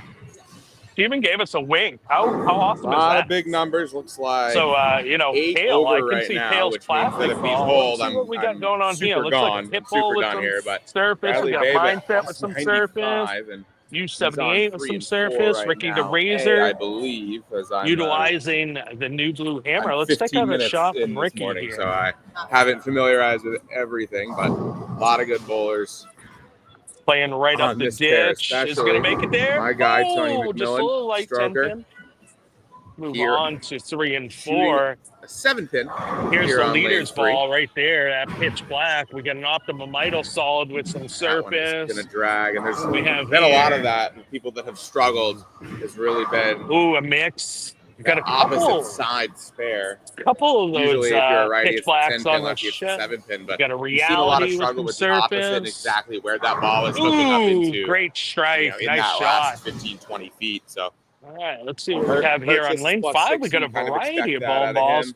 Stephen Got an Hardy is old rolling. Heartbreak Kid is up urethane from the 22. UDOT causing there. 80 from That's the plus. pretty. And then, you Oh, know, your other great strike. usual Great strike. suspects, Nice Gaskill, shot. Puzo, Got a hustle Nate here. Lukey, who We was got here a a time or two NV yesterday. solid. Got You know, wasn't finding it. I think his best has really locked it in. Sub-Zero Plus Ford. 3 on the Got day an so original far. Zen. JQ, 78U. who have not seen Ooh, today. what's I this didn't know one? he was here. Is Gonna that have to the go big bother time? him. Yeah, it is. Yeah. He Original big time. is Gotta love minus that. 10, which is going to be the guy that's taking my spot right now. So I might go Look at that. shake him a couple times. One of the most iconic balls in bowling, the High Road. I love that dude. He's By the been, way, High Road 40 as far as me available getting involved in at bowling tournaments, has Striking been Oil one of the Pro more Shop positive guys from in outside stock. of Bayside. High Road That has been 40 like, if you oh, want to good, you're get doing yours this. now. So Extreme it's been awesome to NP have over him here. around. Trevor Henry rolling one on 5. and that Got is another hustle. money Got an Ion from Pro. Mr. Gator. Oh, yesterday we called him. Doing ball check, yeah. Yeah. People love seeing bowl balls, right? Yeah. Let's go over to the other side of the house. Can you hear me all right there in the booth? Just him and Phil Frames All were right. bowling on the same pair yesterday, so Yeah. we need love Trevor.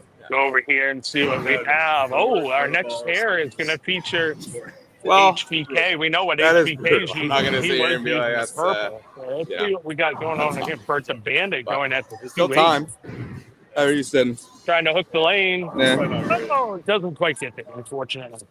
I mean, All right, so we got a black hammer, purple hammer. Good Which West one is game. it? It's a Could raw put you right back in it though. thing here. You have to lock. You have to lock Another it in on the black east if you hammer. did that, but it has been There's done. a Rattler solid. Got the old motives. Come over here. Let's get a shot here. Nate's Roosties. Nate's pretty far up there. He's in the positive. Another guy looking to Comes in a little heavy. What do we have? Numbers back up is Oh, Ricky. there's a He was in pink here yesterday too. And, urethane. you know, Widow even up though there. A I couple found purples, some plastics. success yesterday, found myself going to watch Ricky as I do. Oh, we in talked Mopo a about lot. that short end. Just because power I want torque to see curl. how he dials into every different pattern because he always seems to have an answer. I think it was more of a striking thing for him yesterday. He was making. He wasn't carrying. Yeah, it was carrying. And he was nice shot, making Boss. everything. That was Purchase nasty. bowling Crossing on. 7.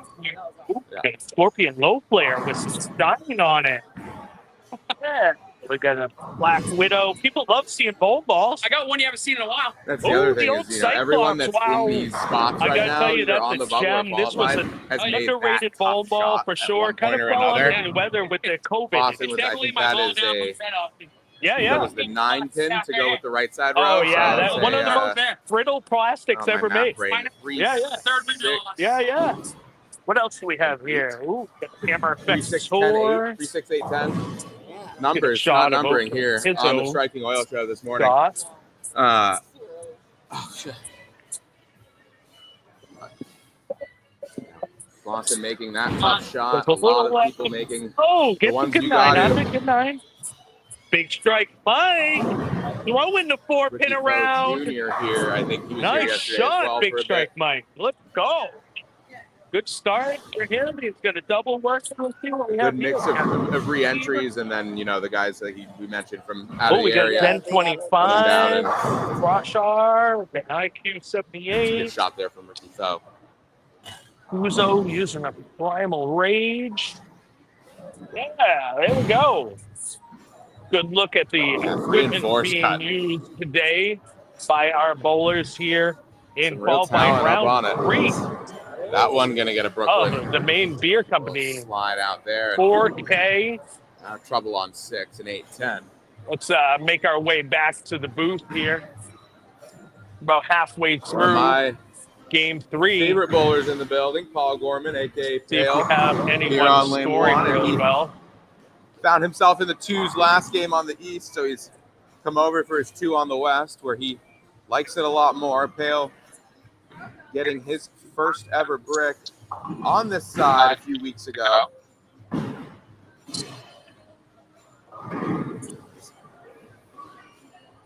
Ding Dong back with us here up front is Ricky Tho Jr. 8-10. Another 8-10. Yeah. I saw a bunch of these yesterday too. Both sides. And Larry King here on 7. That's a great shot there for 233 for Larry King. Wow, that's a good bounce back game for Larry. Yeah. Yeah, just what he needed. Larry bowled yesterday as well, so definitely trying to make his way into the top 18.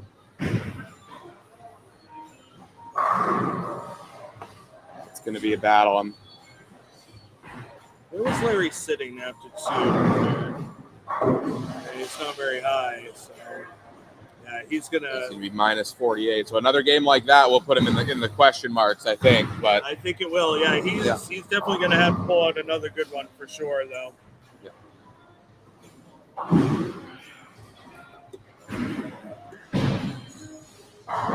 Oh, Gaskell wrapping 10 pin. Yeah. Lane 5, we know it definitely a little straighter than 6. Tends to be one of the straighter lanes here on this west side of Bayside Bowl. Bradley looks like he's hitting a little transition over here, huh?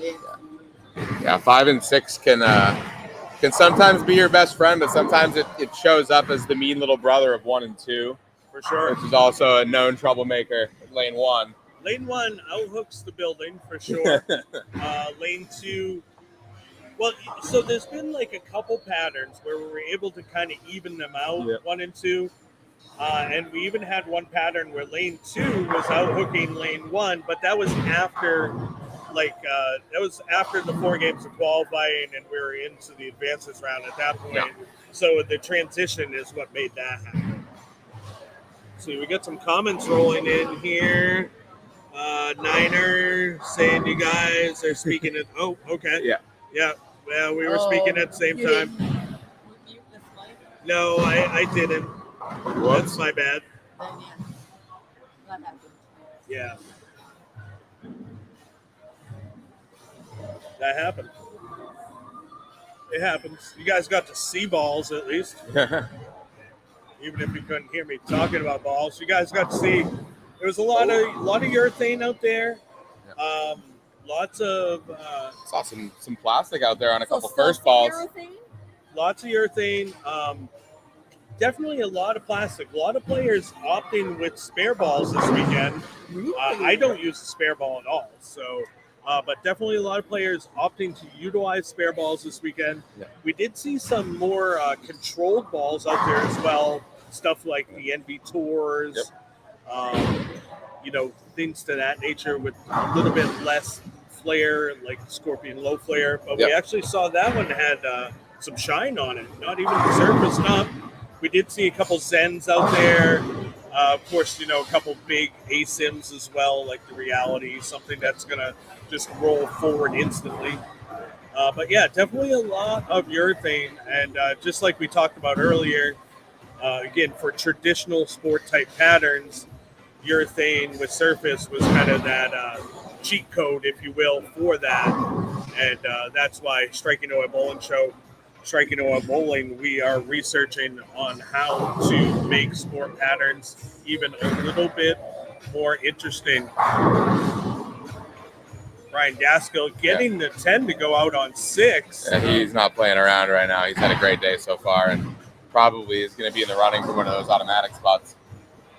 We'd love to see it. Brian, definitely one of our favorite guys. He's really close. 18 out of it, really. So yeah, the way he's bowling, I think he's going to be on that line. It's a different line than the whether or not you make it line, but I think that he's going to establish himself as potentially one of those 3 spots. But Yeah, all those other guys, I think, are on the East right now. So they are, yeah. And so as we know, the West and the East play completely different. Brian Daskill starting spare, double, spare, strike. So a good first half of the game for Brian. Nothing really else going on this side other than Larry King's big game over there. But really, the pace has slowed down quite a bit. Even our tournament leader, Bradley Baybutt, having a rough go from the east side to the west side, finding that they do play a little bit different. The SBLs and the HBLs do play a little bit different. You get a little bit earlier grab. Although the pros said it was only like a couple boards, really. Yeah. But again, transition, who you're following, all of that makes a difference. The humidity here in the building today. It's pretty much It more is. humid in here today than it was. Yeah. Yeah, way more humid. And so keep in mind, we're only going to have one re-oil. That's going to happen after this round of qualifying. And then we're going to bowl the rest of the tournament on that, all here on the west side. And so you're going to have 2 matches one between the 15th seed and the 18th seed, one between the 17th seed and the 16th seed, both vying for that 15th and 16th hole. Then we're going to start the bracket round of 16. Both of those first 2 rounds will be 2 games. And then after that, it's 1-game matches until we crown a winner here at the 2025 Maine Beer Company 4K. Maine Beer Company, do what's right. Live from Bayside Bowl here at Bayside's 15th anniversary weekend. And what a weekend it has been. Rustic overtones here, live in the building on Friday. Great turnout for that. that was incredible. And then even leading into last night, they got a lot of people in. They had 6 different shows across upstairs on the mezz and downstairs here on the east stage. And then tonight we wrap it up with a Bayside mainstay, Primo Cubano, great group of musicians who have been playing here since before I started working here 3 years ago, even further back than that. So as far back as I can remember, they've played on the rooftop. And as long as the weather holds, which they're saying it will, it'd be nice to have a rooftop concert. It's going to be a beautiful afternoon here at Bayside, and we're going to crown a champion. We're going to give $4,000 to a winner, and we're going to have a blast on that rooftop after. Yeah, absolutely. So if you're not down here yet, make your way down to Bayside Bowl to help us crown the weekend, if you will, the Bayside 15th anniversary weekend. And what a 15 years it has been. And to commemorate the opening of Bayside Bowl in 2010, we are bowling on the 2010 Masters pattern. You can see it up on your screen today. That's what we bowled on yesterday. That's what we're bowling on today. We had 2 rounds of qualifying yesterday, both bowling on fresh. Today, this 3rd round of qualifying, also bowling on the fresh. We will have 1 re-oil after this round of qualifying. We're also going to give away that raffle ball. So come on down to Bayside Bowl. You can win that raffle ball. You don't even have to be bowling. You can buy tickets for that ball, the Track Paragon Shadow. Thank you to Brands of Brunswick for letting the boys buy that ball at staff price, so that way we could go ahead and raffle that off. Thank you to Bowl Builders Pro Shop for offering free drilling of that ball here at Bayside Bowl, and check them out in Just in Time Recreation in Lewiston. You're watching the Striking Oil Bowling Show. I am King Ding Dong. You're watching live on our Striking Oil Bowling Show Facebook page, our YouTube channel, our Twitch stream, all by that same name.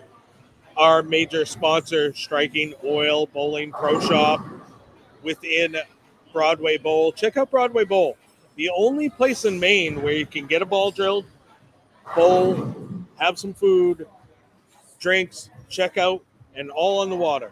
View the water the whole time. Pretty awesome. Awesome place. But before that, come down to Bayside Bowl, our 15th anniversary weekend. We're right in the midst of it. We have another good concert tonight. Speaking of good things, Brian Daskill's throwing together a good game on 5 and 6. He's able to get the turkey there. 6-pin doing its job and pushing that 10 right off the deck. That was beautiful. That was really, really nice shot. So far, he's got spare, double 9 spare turkey in this game 3 of qualifying. Have I mentioned this is qualifying round 3? So it's a bunch of 3s. Possibly. Qualifying round 3, game 3, moving into our final game. This is, you know what? This final game. It's not like watching the other stuff like the PWA, BA, or what the Open there, because they have that position round in the last game. But this is the last game of qualifying in order to get you in to the top 18 number for the advancers round. So it's going to be very interesting. Are they coming from a marathon or something? That's what it looks like. Some sort of round. To get you into the top 18, which is what you need to get to make the advancers round. Later on today, we will start a new feed for the advancers round. Wow, late ball for Ricky the Razor on lane 1. That 9-pin did not want to go down, but finally complied. Took it a while.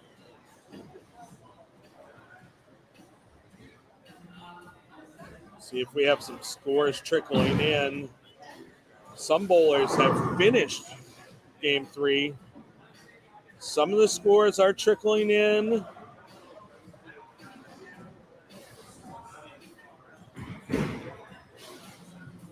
Some of the scores trickling in. So can't wait to see after game 3 what it's looking like. Who will be making the advancers round? Oh, Bradley Baybot able to find a double here late in this game, trying to save this game, if you will, a little bit. Great shot on lane 3.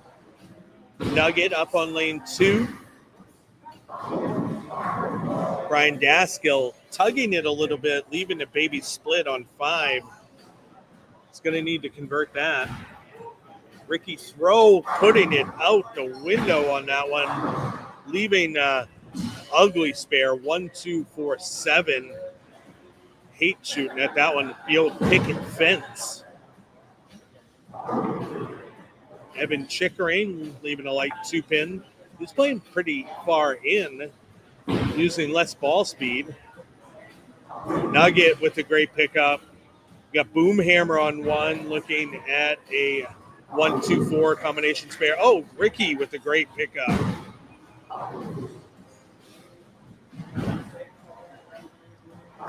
Brian making it the hard way. Grind'em Gaskill got that name for a reason. Spare's a spare, brother. Let's move on. Spare's a spare. All spares matter. Looks like we got Cousin It approaching the booth. How you doing?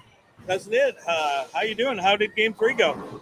Did you finish already? Yeah, missed a 10-pin, washed out 3 times, shot 170. So I got a long way to go this game. All right, well, hey, got some work to do this game. Make it happen, my friend. Yeah, all changed. What are you changing to? I don't know. You still in the purple? Yeah. Are you? Is he throwing urethane still? Bradley, yeah, he's having a rough go this game though. He's been using pitch black. What was he, like plus 100 after 2? He was plus 95, yeah, after 2. He's trying to. I mean, this is an important shot, first one in the 10th on that double.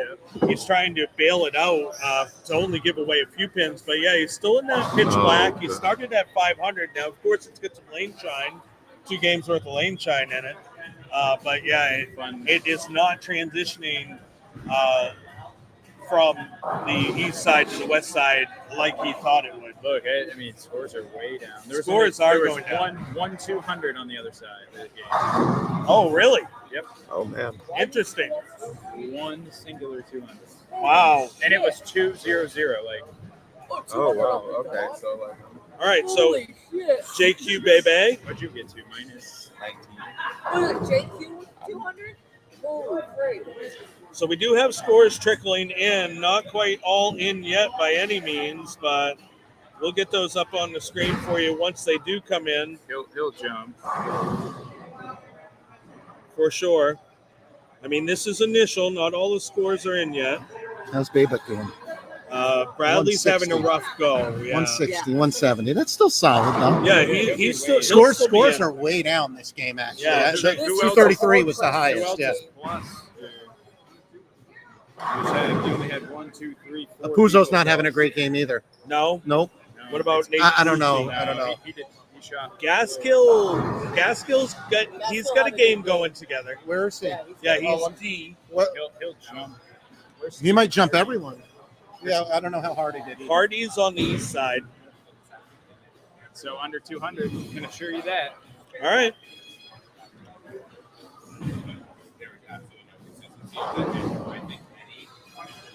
All right. Well, it'd be interesting to refresh these scores. We thought that this might be the hottest round, and it started as one of the hottest rounds. But it's definitely transitioning ugly, and I have a feeling that is because you have so many players this round using urethane. The other two rounds, we had a few players using urethane, not as many. Yep. This round, we have way more players using urethane, and the transition is showing what urethane is doing to the pattern. I mean, the numbers don't lie. I'm sorry, they don't. That's why I like doing the research, because I like having solid information. If this isn't good enough information for you, I don't know what is.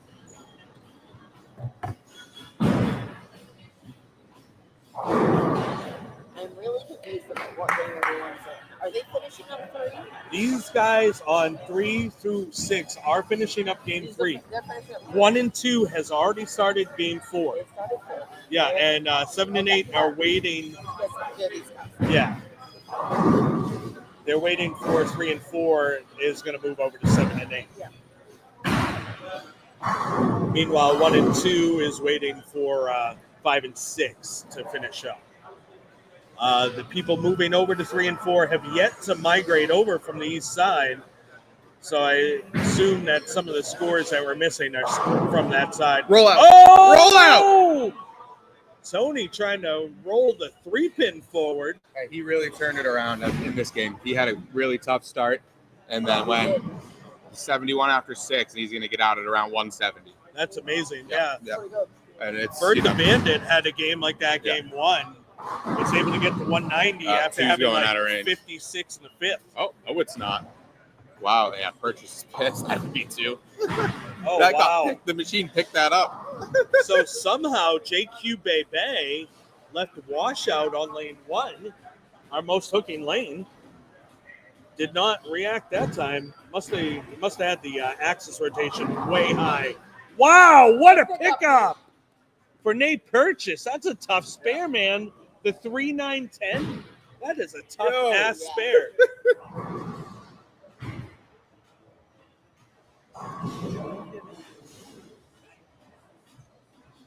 He had a great reaction on the leave too. He was as confused as I was. I saw it right at the same time he did. I was like, man, what? Usually it's what happens is you leave the Durbin and a pin rolls around and knocks the 6 out. Making it, the Durbin being a hard spare as it is, making it infinitely even harder because now you're turning it into a split. Brian Gaskill. Yeah, Gaskill just went from, I think it was going to be a 4-6 to getting them both to trip somehow. So 0 sure. to hero, baby. Let's go. Parlay that, Brian. Let's get this. It was a 4-10. They left the 4 and the 10 up, and they both tripped. That's what it was.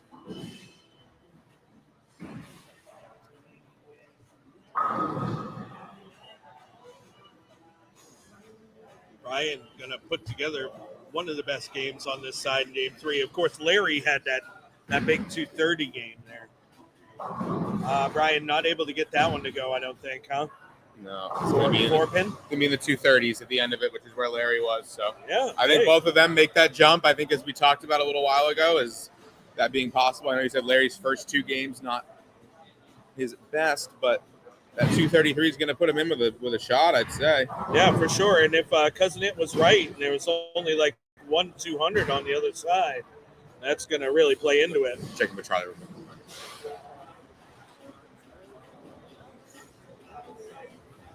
Gaskill is going to put himself at about plus 40 here.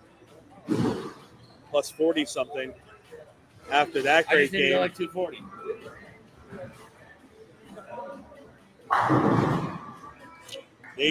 Hey, great game, baby. Way to take advantage of that. Sitting pretty good. One more good one. One good shot at a time, all right? One good shot at a time. Let's go.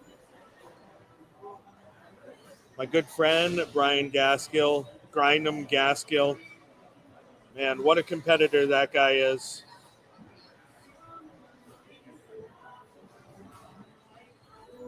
So this is qualifying round 3. The last final qualifying round. We're going to find out who the top 18 bowlers are after this game. Jim Morin throwing wood around, but it doesn't make connection with the 7-pin.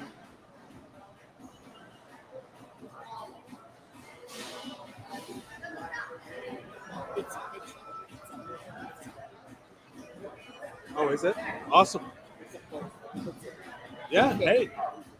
That's awesome. 15th anniversary of Bayside. This is Charlie's building. I love it. I think it's wonderful. Yeah. I mean, again, thank you to Charlie Mitchell for all he does for us in the bowling world. Definitely thank you to Charlie Mitchell, his staff here at Bayside Bowl, for making this Bayside 15th anniversary party possible, making it happen, bringing it to us. Owner of Bayside Bowl and Broadway Bowl. Broadway Bowl is where you find Striking Oil Bowling Pro Shop, formerly the Club Pro Shop.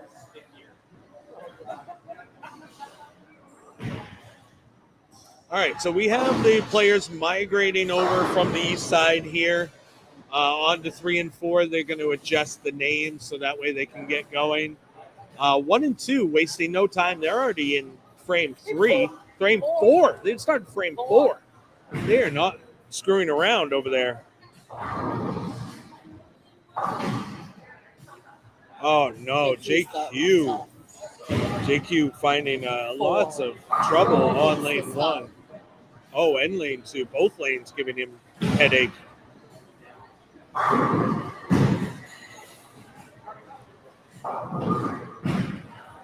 All right, and our final bowler on Game 3 is finishing up. Game 3 is now concluded, folks. We should be getting scores trickling in.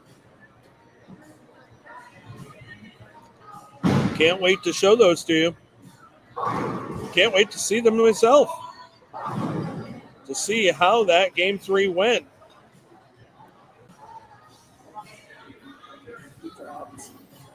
So we had a second drop. Okay. Well, so Hungus has had a weekend. So, I mean, he's running the show, running the party. I fully understand. Been up watching the bands. Bowled yesterday twice. This is his party. This is Bayside Bowl is his baby. Yeah. That he started 15 years ago. And we are here celebrating that this weekend. Here with the 2025 Maine Beer Company 4K with lots of live acts. Another live act tonight you will not want to miss, a Bayside staple. Yeah. What's their name? Primo Cubano. Primo Cubano. I'm not sure if I'm saying it right, which is why I try to avoid saying it. But after Game 3, 4 players are now positive for this third round. Out of 37, we got 4 positive. Bradley, 167 and Bradley stayed in first. yeah. That goes to show you how much the numbers went down for most players that game. Only Bradley, 4 positive now. yeah, Bradley shot 167, remains in the lead at plus 62. I said I would come back. It wouldn't come back empty-handed, so I have a bracket here with formatting and lane assignments for when the time comes and the names go in. Okay, we just need a pen. I'll grab a pen. Okay. So Nate Purchase is in second at plus 49. Brian Gaskell snuck all the way up to third with that huge 236, the high gain of that game. Plus 44 in fourth is our only other person who is even or better at Heartbreak Kid, HBK, plus 18. In fifth, Stephen Hardy at minus 4. Sixth, Cousin It at minus 9. JQ Bebe in seventh at minus 10. Ricky the Razor in eighth at minus 12. Big Strike Mike Puzo minus 25 in ninth. And Ricky Throw minus 32 in 10th place. There you have it, folks. Stephen Major, just a notable, Stephen Major came back with 234 that game in 11th to get to minus 36. Maybe he might have found lightning in a bottle, so we'll have to keep an eye on him. Larry King also will have to keep an eye on him. Shot all the way up to 12th place at minus 38 with his 233 game. Other than that, not a ton of good games. Clausen got to 203. Kerry Ross got to 201.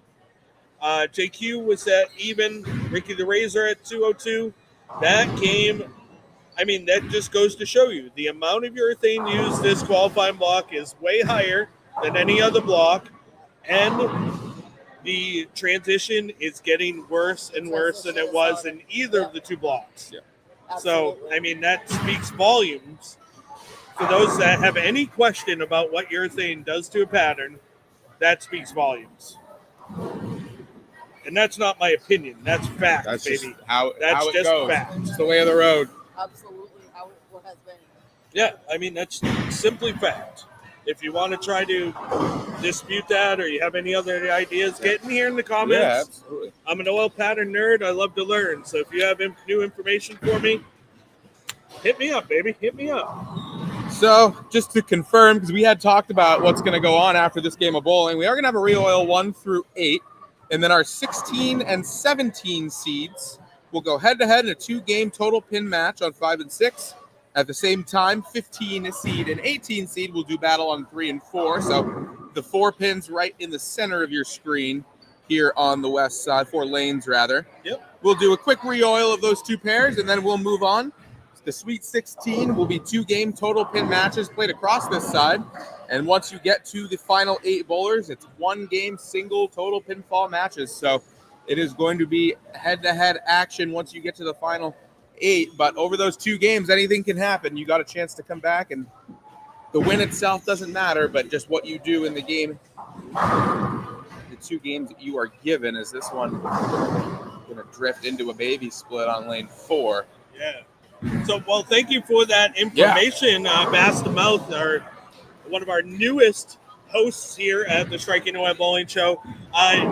Actually getting confirmation that after the 2 minor matches go on for 15 and 16, those pairs will get re-oiled, which makes sense. So that way it gives an even shot, a more fair start for all 16 competitors in the 16-player bracket.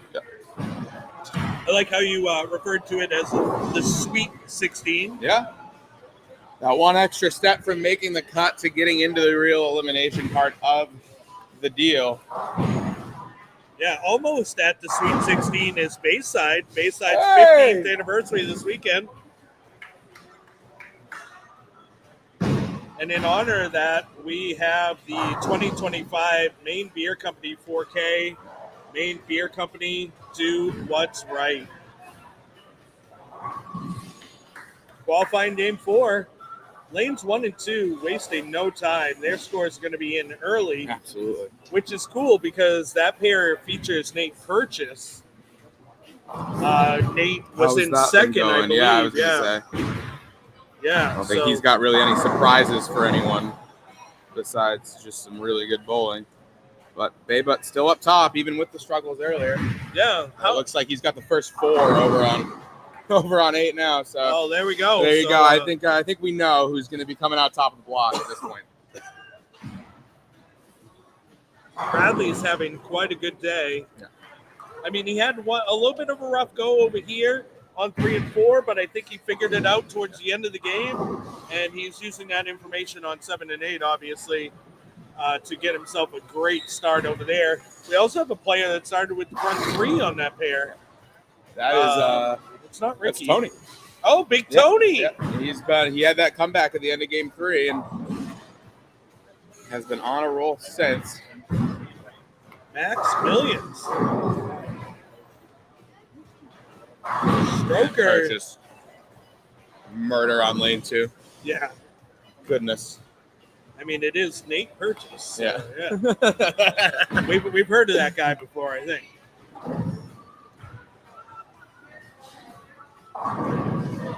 Oh, Ocho getting a heavy Brooklyn to go. Trip 6-pin. Not something you see a lot from a righty, but love to see it.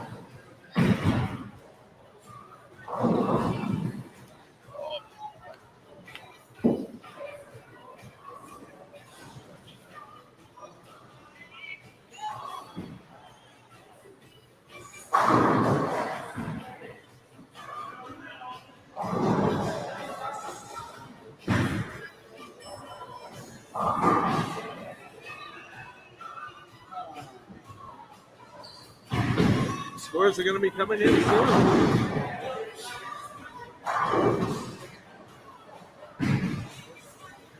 One and 2 just about finished. Should I rove over to the east side and see if anyone's bowling really well?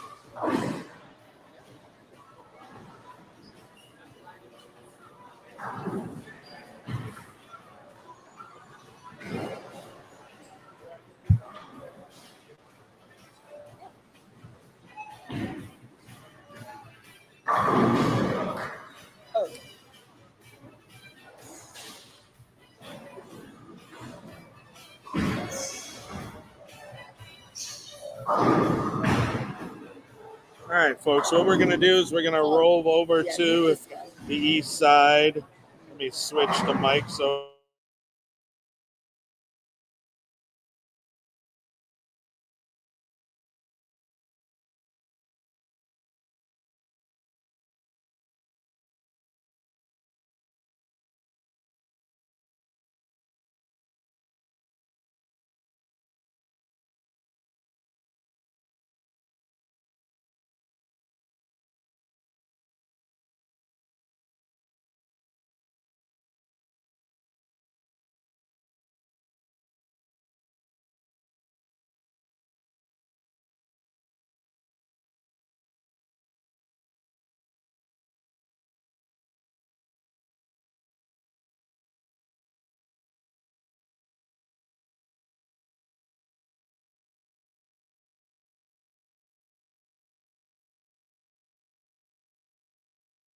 here. Who's in the 8 spot there? Is that HBK? HBK? Awesome. So HBK having a good go. He's going to be sitting pretty. After this, Boston is able to get the 5th one. Making sure he wants to get to the number. Having a little bit of a rough go over here on 17, 18. A couple of red eyes over here.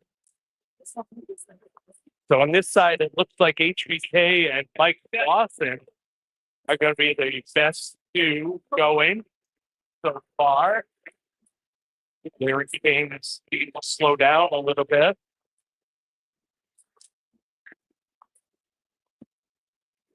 There we have it. So not a ton of good scores up there on the east side. Over here, we still have Stroker, Tony Maximilians. Got the front 5. Looking to shake things up. Kermit, Nate Purchase. He's looking to get a few more pins back this game. He can go 215. Oh, JQ Baby looking to go to back 6. It wasn't prettiest one, but it went back 6 to get back to 182 after 62 in the 6th. You don't mind me getting a shot of this shot, do you, Nate? Nate, PBA Rookie of the Year. Oh, Bill, footing issue there. Able to finish with the turkey, closing out the 10th frame. Let's go. Nate Purchase getting to 215 that game. All right, let's get back to the booth.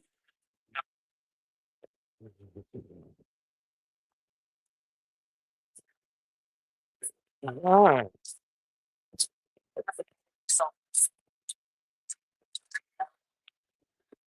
Brading. Gotcha. I was like, why is there no phone? All right.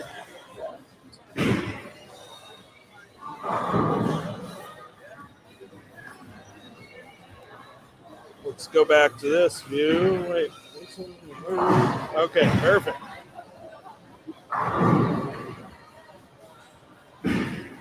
All right, so if Nate gains back 15 more pins, which he did, that's going to put him at plus 64.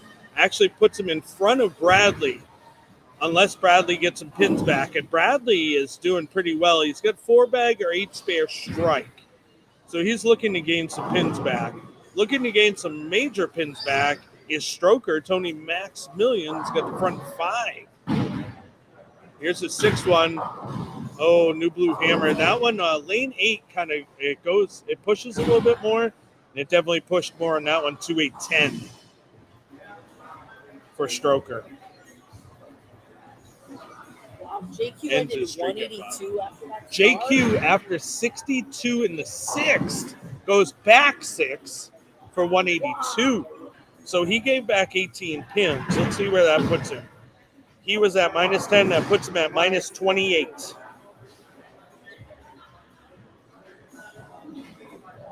Wow.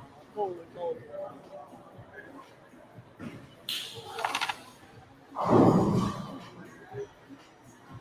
Ricky Throw coming in a little light, leaving a light shaker 4. 1 and 2 has completed game 4. We're just waiting on the rest of the field now. What's up, Tommy Guns? Thanks for sitting in on the show yesterday while I was bowling. You had the pleasure of having the actual commissioner of the PBA sit in with you for a little while. That must have been awesome. That's interesting, yeah. Yeah. Yeah, kind of a pop-up out of nowhere type deal. But, hey, we love having all of our guests here on the Striking Oil Bowling Show. And we love, Uzo doesn't love it, but we love the fact that he crossed over and got all 10. 10 is 10. Uzo, how close is he going to be here? He's at minus 25, so he's pretty close. What letter is he? The letter? He's A. Okay. Stephen Major having a roller coaster of a round today.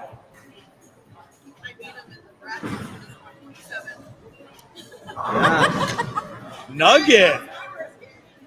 Nugget with the flexing. I love it. The bracket win. Bracket win.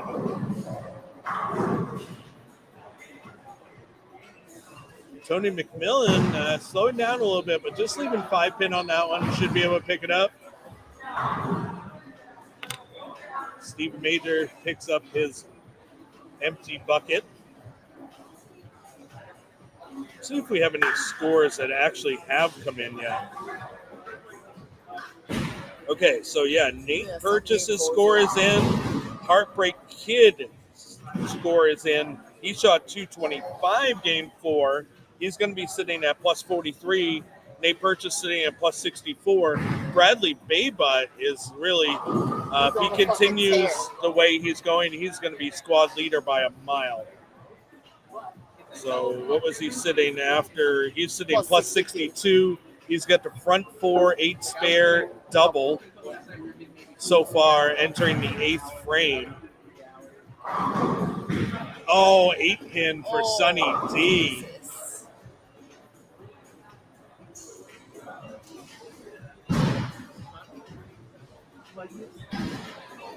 Big Strike Mike, let's see how he parlays that. Oh, yes, after the Brooklyn, nice light mixer. Oh, wow. However, 4-9, even if he misses it, he could still gain some pins back this game. So he's sitting pretty good.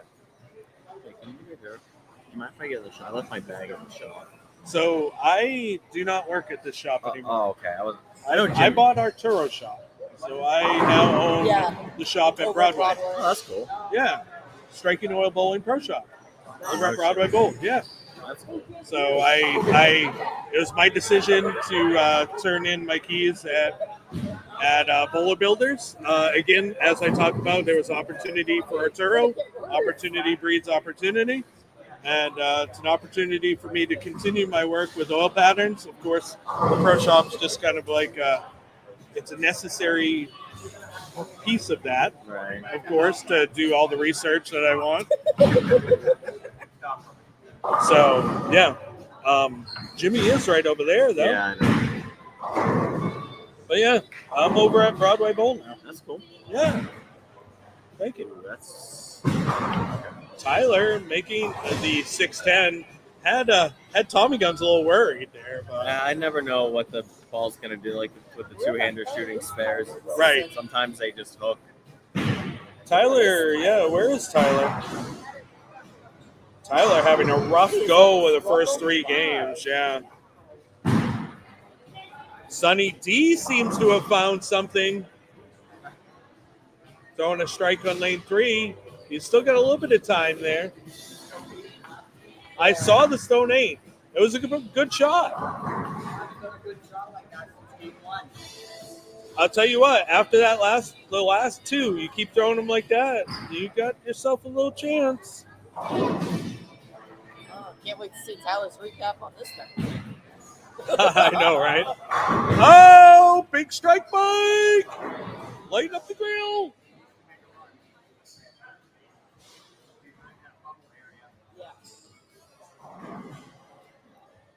Yeah, minus 25, yeah. So, I mean, he's on the right path right now. Bradley Baybud gets a strike.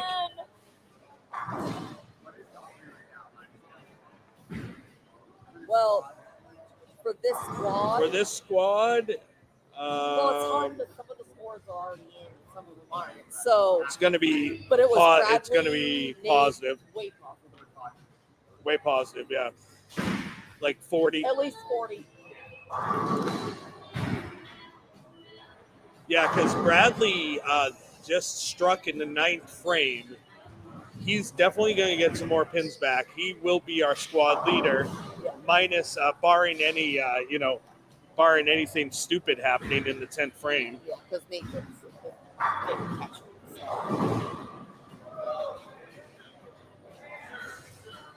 Big Strike Mike could really shake things up here. A couple more strikes. Oh, Sunny D! I told him it was starting to look good. Doubling up late in the game. I mean, that 8-pin kind of hurt the soul a little bit, but last 2, that one, the 6-pin complied nicely, pushing the 10-pin off the deck. I've had a great look in this room. I couldn't get anything to face to the pocket on the other side of the building. Yeah. Which is usually the opposite. Oh, no. Oh, no. Footing issue. Oh! Big Strike Mike. Woo! What a shot. Not his finest, but 10 is 10. Tyler way inside.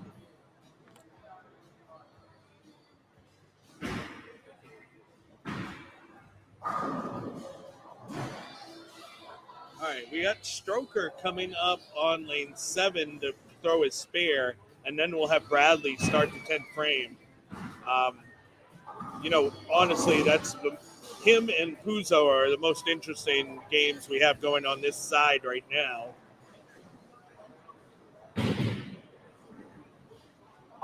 Oh no, Stroker chopping the 6 off the 10.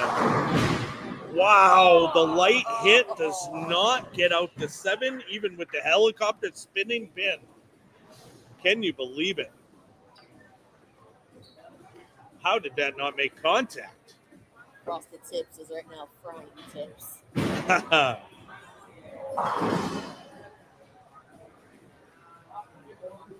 So, yeah, transition for a lot of folks seems to be tough. There's a few that are parlaying some good breaks, though.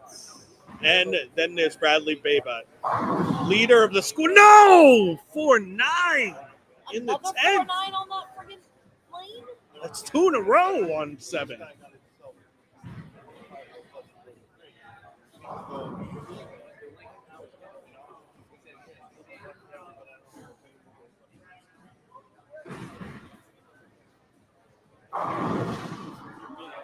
Ricky able to throw a strike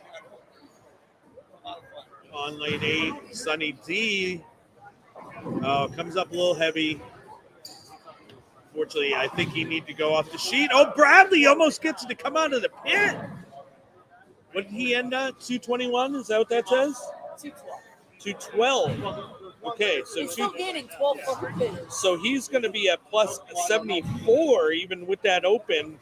He will be our squad leader unless Brian Gaskill can go more than 230. Or Big Strike Mike got the 6th one. I missed it. Maine Beer Company 6-pack though. What can he get to? 60, 90, 20, 150, 180. He can get to 244, which would put him at plus 19. So he won't get up into the automatic spots. No. Tyler just playing deep with the slow roll.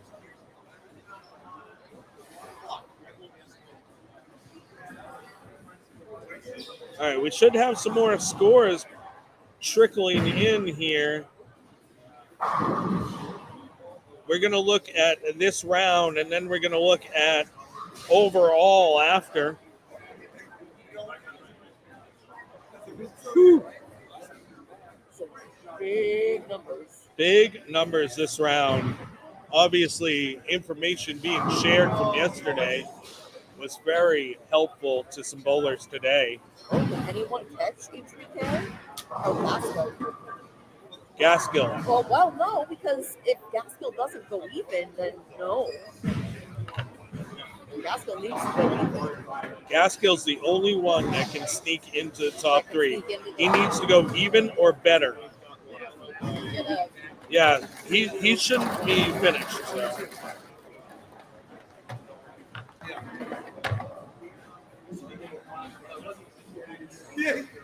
All right, we're getting down to the end here. Which one's Stephen Major here? Stephen is not having a great go. He's not going to be in the top 3. Well, no, I'm saying for overall. He's going to be close. Stephen's going to be really close. Stephen's at minus 36. He's going to be giving a few back this game, I think. So Gaskill is 76 in the 5th, spare in the 6th. That's where Gaskill's at. So.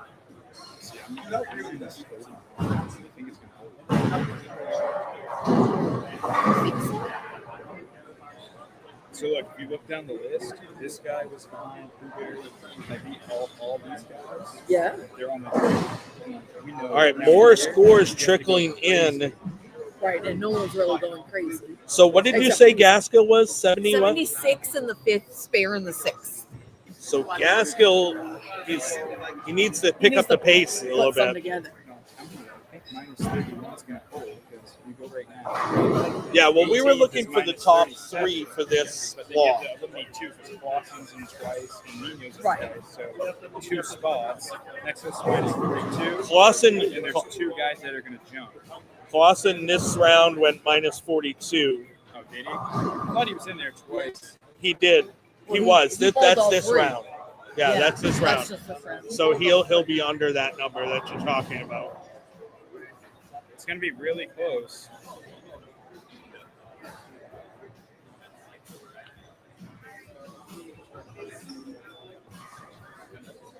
No, I think I'm first. I out think there. we have our top 3 here then, right? I think our top 3, yeah. We're looking probably at. Well, 1 and 2 Steven's going definitely. to be good. I think 3 is still up for debate. If Gaskell puts some strikes together. I mean, he's going to need to. Bradley Babut is going to be our squad leader, though, at plus 74. Nate Purchase will probably be our second at plus 64. So it kind of looks like Major's just throwing it at the head pin right now. He can get to what, 205? Is that what that is? Uzo went plus. He's good. Uzo 220? Who's those 220? Yeah.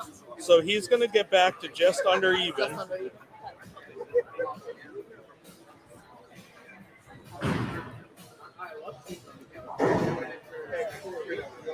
Damn.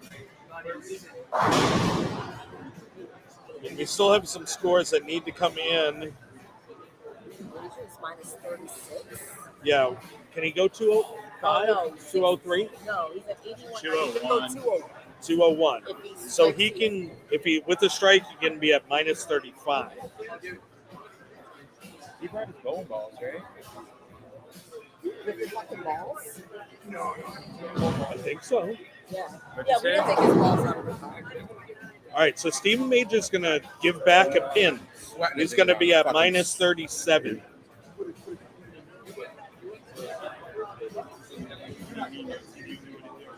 I'm sweating it, ding dong. Can't lie. What are you sitting at? for a 19. number? Minus 19? Yeah. I think that's in. Oh, man.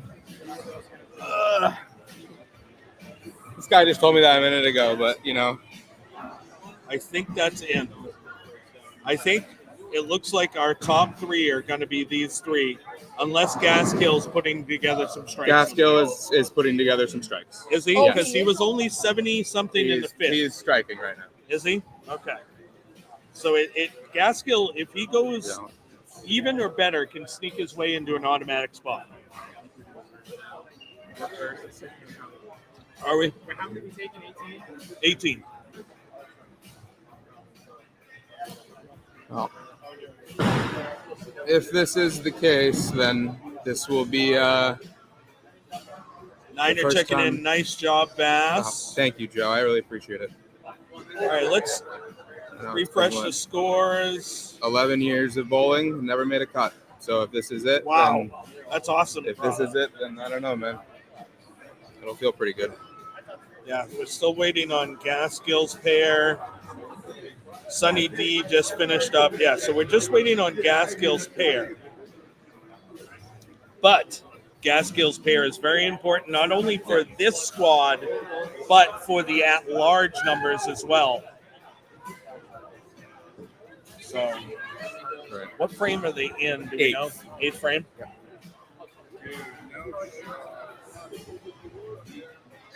Yeah, Gaskell's going to kick us both out. All right, so let's move this over. Gaskill was in front of us already. Yeah, so we're the first 2 out. So they're still bowling. It's on 11 and 12 is where they're bowling.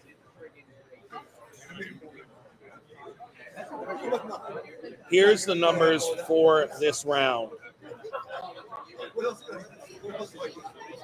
So Gaskill is 164 spare in the ninth, going into their 10th now.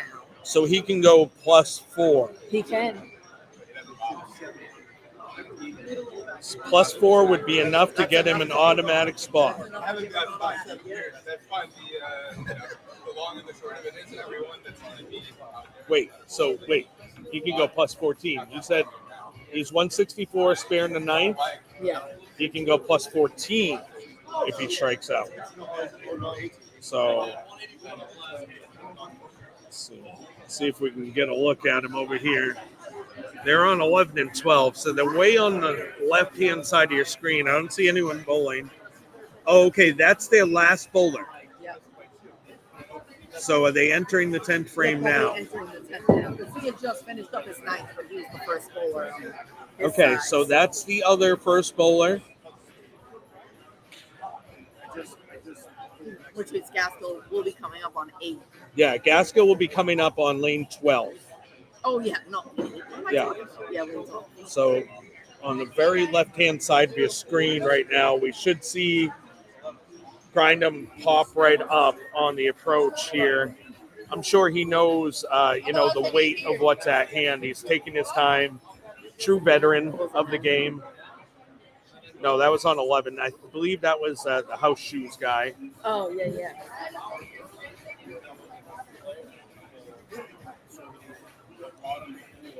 So I'm going to have you fill this out probably once we get the final numbers in. Yeah. Okay, is that Brian right there? Yep. Yeah, that's Brian, up on 12. His first shot's away. Strike. All right, so that one puts him in even. So at very least, he's at even. So at very least, he's going to make it in. Unless he goes like 4-0 or something, 4-2.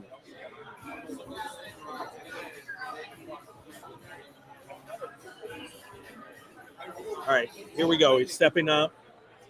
Here's his second shot. He doesn't like it. It still strikes. Brian Gaskell is going to be in.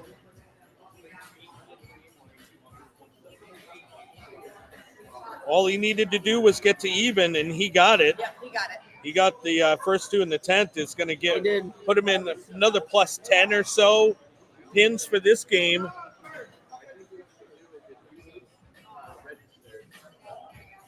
See his last shot.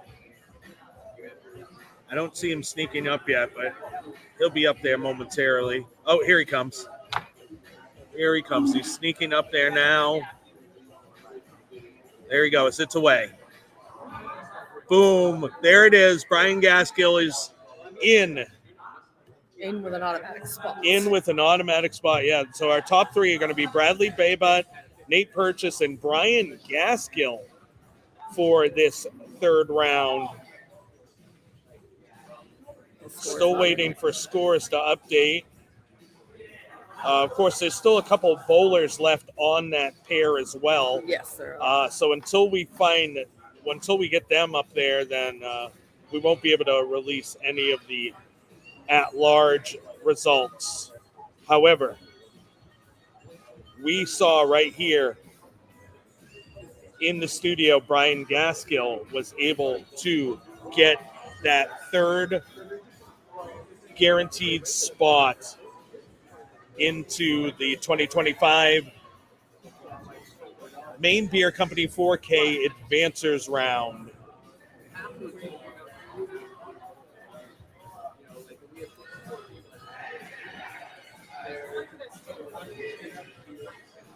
Looks like the rest of the bowlers are finishing. On the bubble? You're not on the bubble? 18, yeah, right? so Gaskell's going to move up, though. Gaskell's not up there yet, is he? This is final, I think. Yeah, No. but I don't think Gaskell's Is score is Gaskell's in there. not in there yet? What did he shoot? He was just finishing up. Oh, yeah. He was plus 44. Yeah. Yeah. Oh, yeah. So it looks like, are they finishing up right now? Is that their 29. last? It was that they're finishing up Yeah, over yeah. there. Gaskell shot, I think 214. Yeah. Yeah, Gaskell's going to get the third automatic bid. Just wait. 864. Okay, all the scores are now in. Are we live? Yes, we Hello, are live. peeps. Jeff Purchase, tournament director of DJBT, That's one of the best youth tournament series ever. We're going to do a special interview in August, We right? are, So yes, we'll yeah. tap that as well. Yeah. So Bradley Baybutt leading this squad at plus 74. Nate Purchase in second at plus 64, and Brian Gaskill getting the third automatic spot at plus 58. The only other person to go even or better was Heartbreak Kid at plus 43.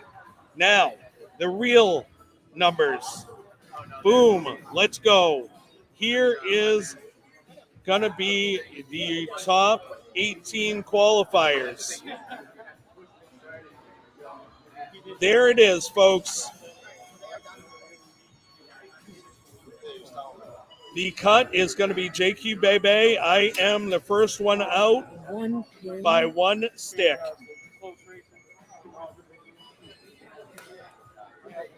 There it is. All right, so let's get it up on the screen. Who ended up on the screen? Oh, there you go. Putting standings up on the screen. Here it is. All right, so your standings are now up on the screen. This is how it's going to shake out. So Nut Sauce in the first round, it was all right. Let's change it. Let's here.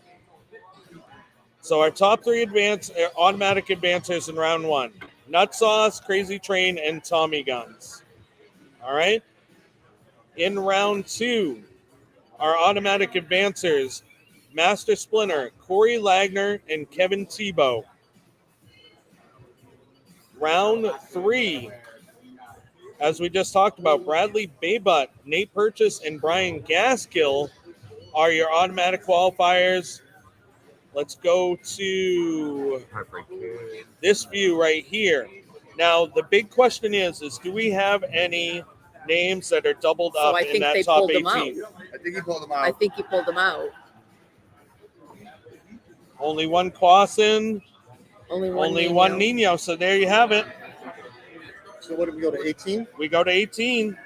Yep. JQ baby. JQ baby. You're out by one. I'm out by a stick. I'm out by a stick. Can you think of that stick? I shot 148 game 3. I can think of lots of sticks in that Yeah. game. Lots of ugly urethane transition is what it was. All right. So first seed, Nut Sauce, tied for second seed, Master Splinter and Bradley Baybutt at plus 74.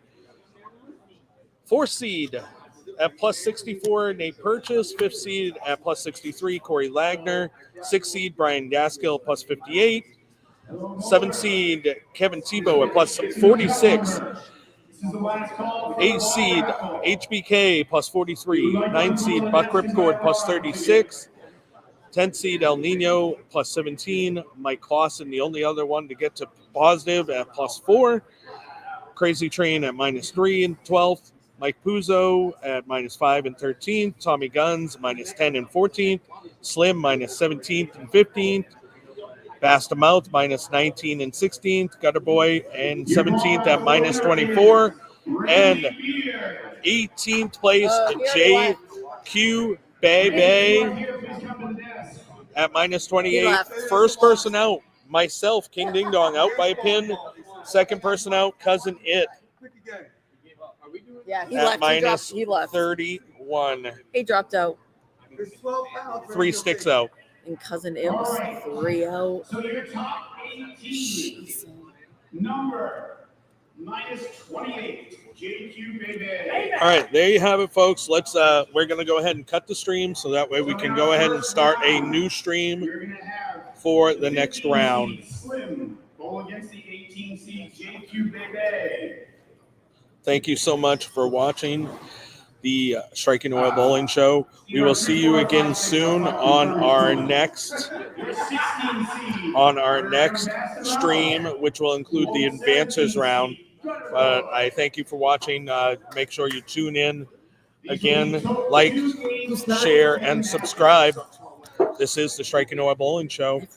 I am King Ding Dong. Thank you for watching. Tommy Guns, 13.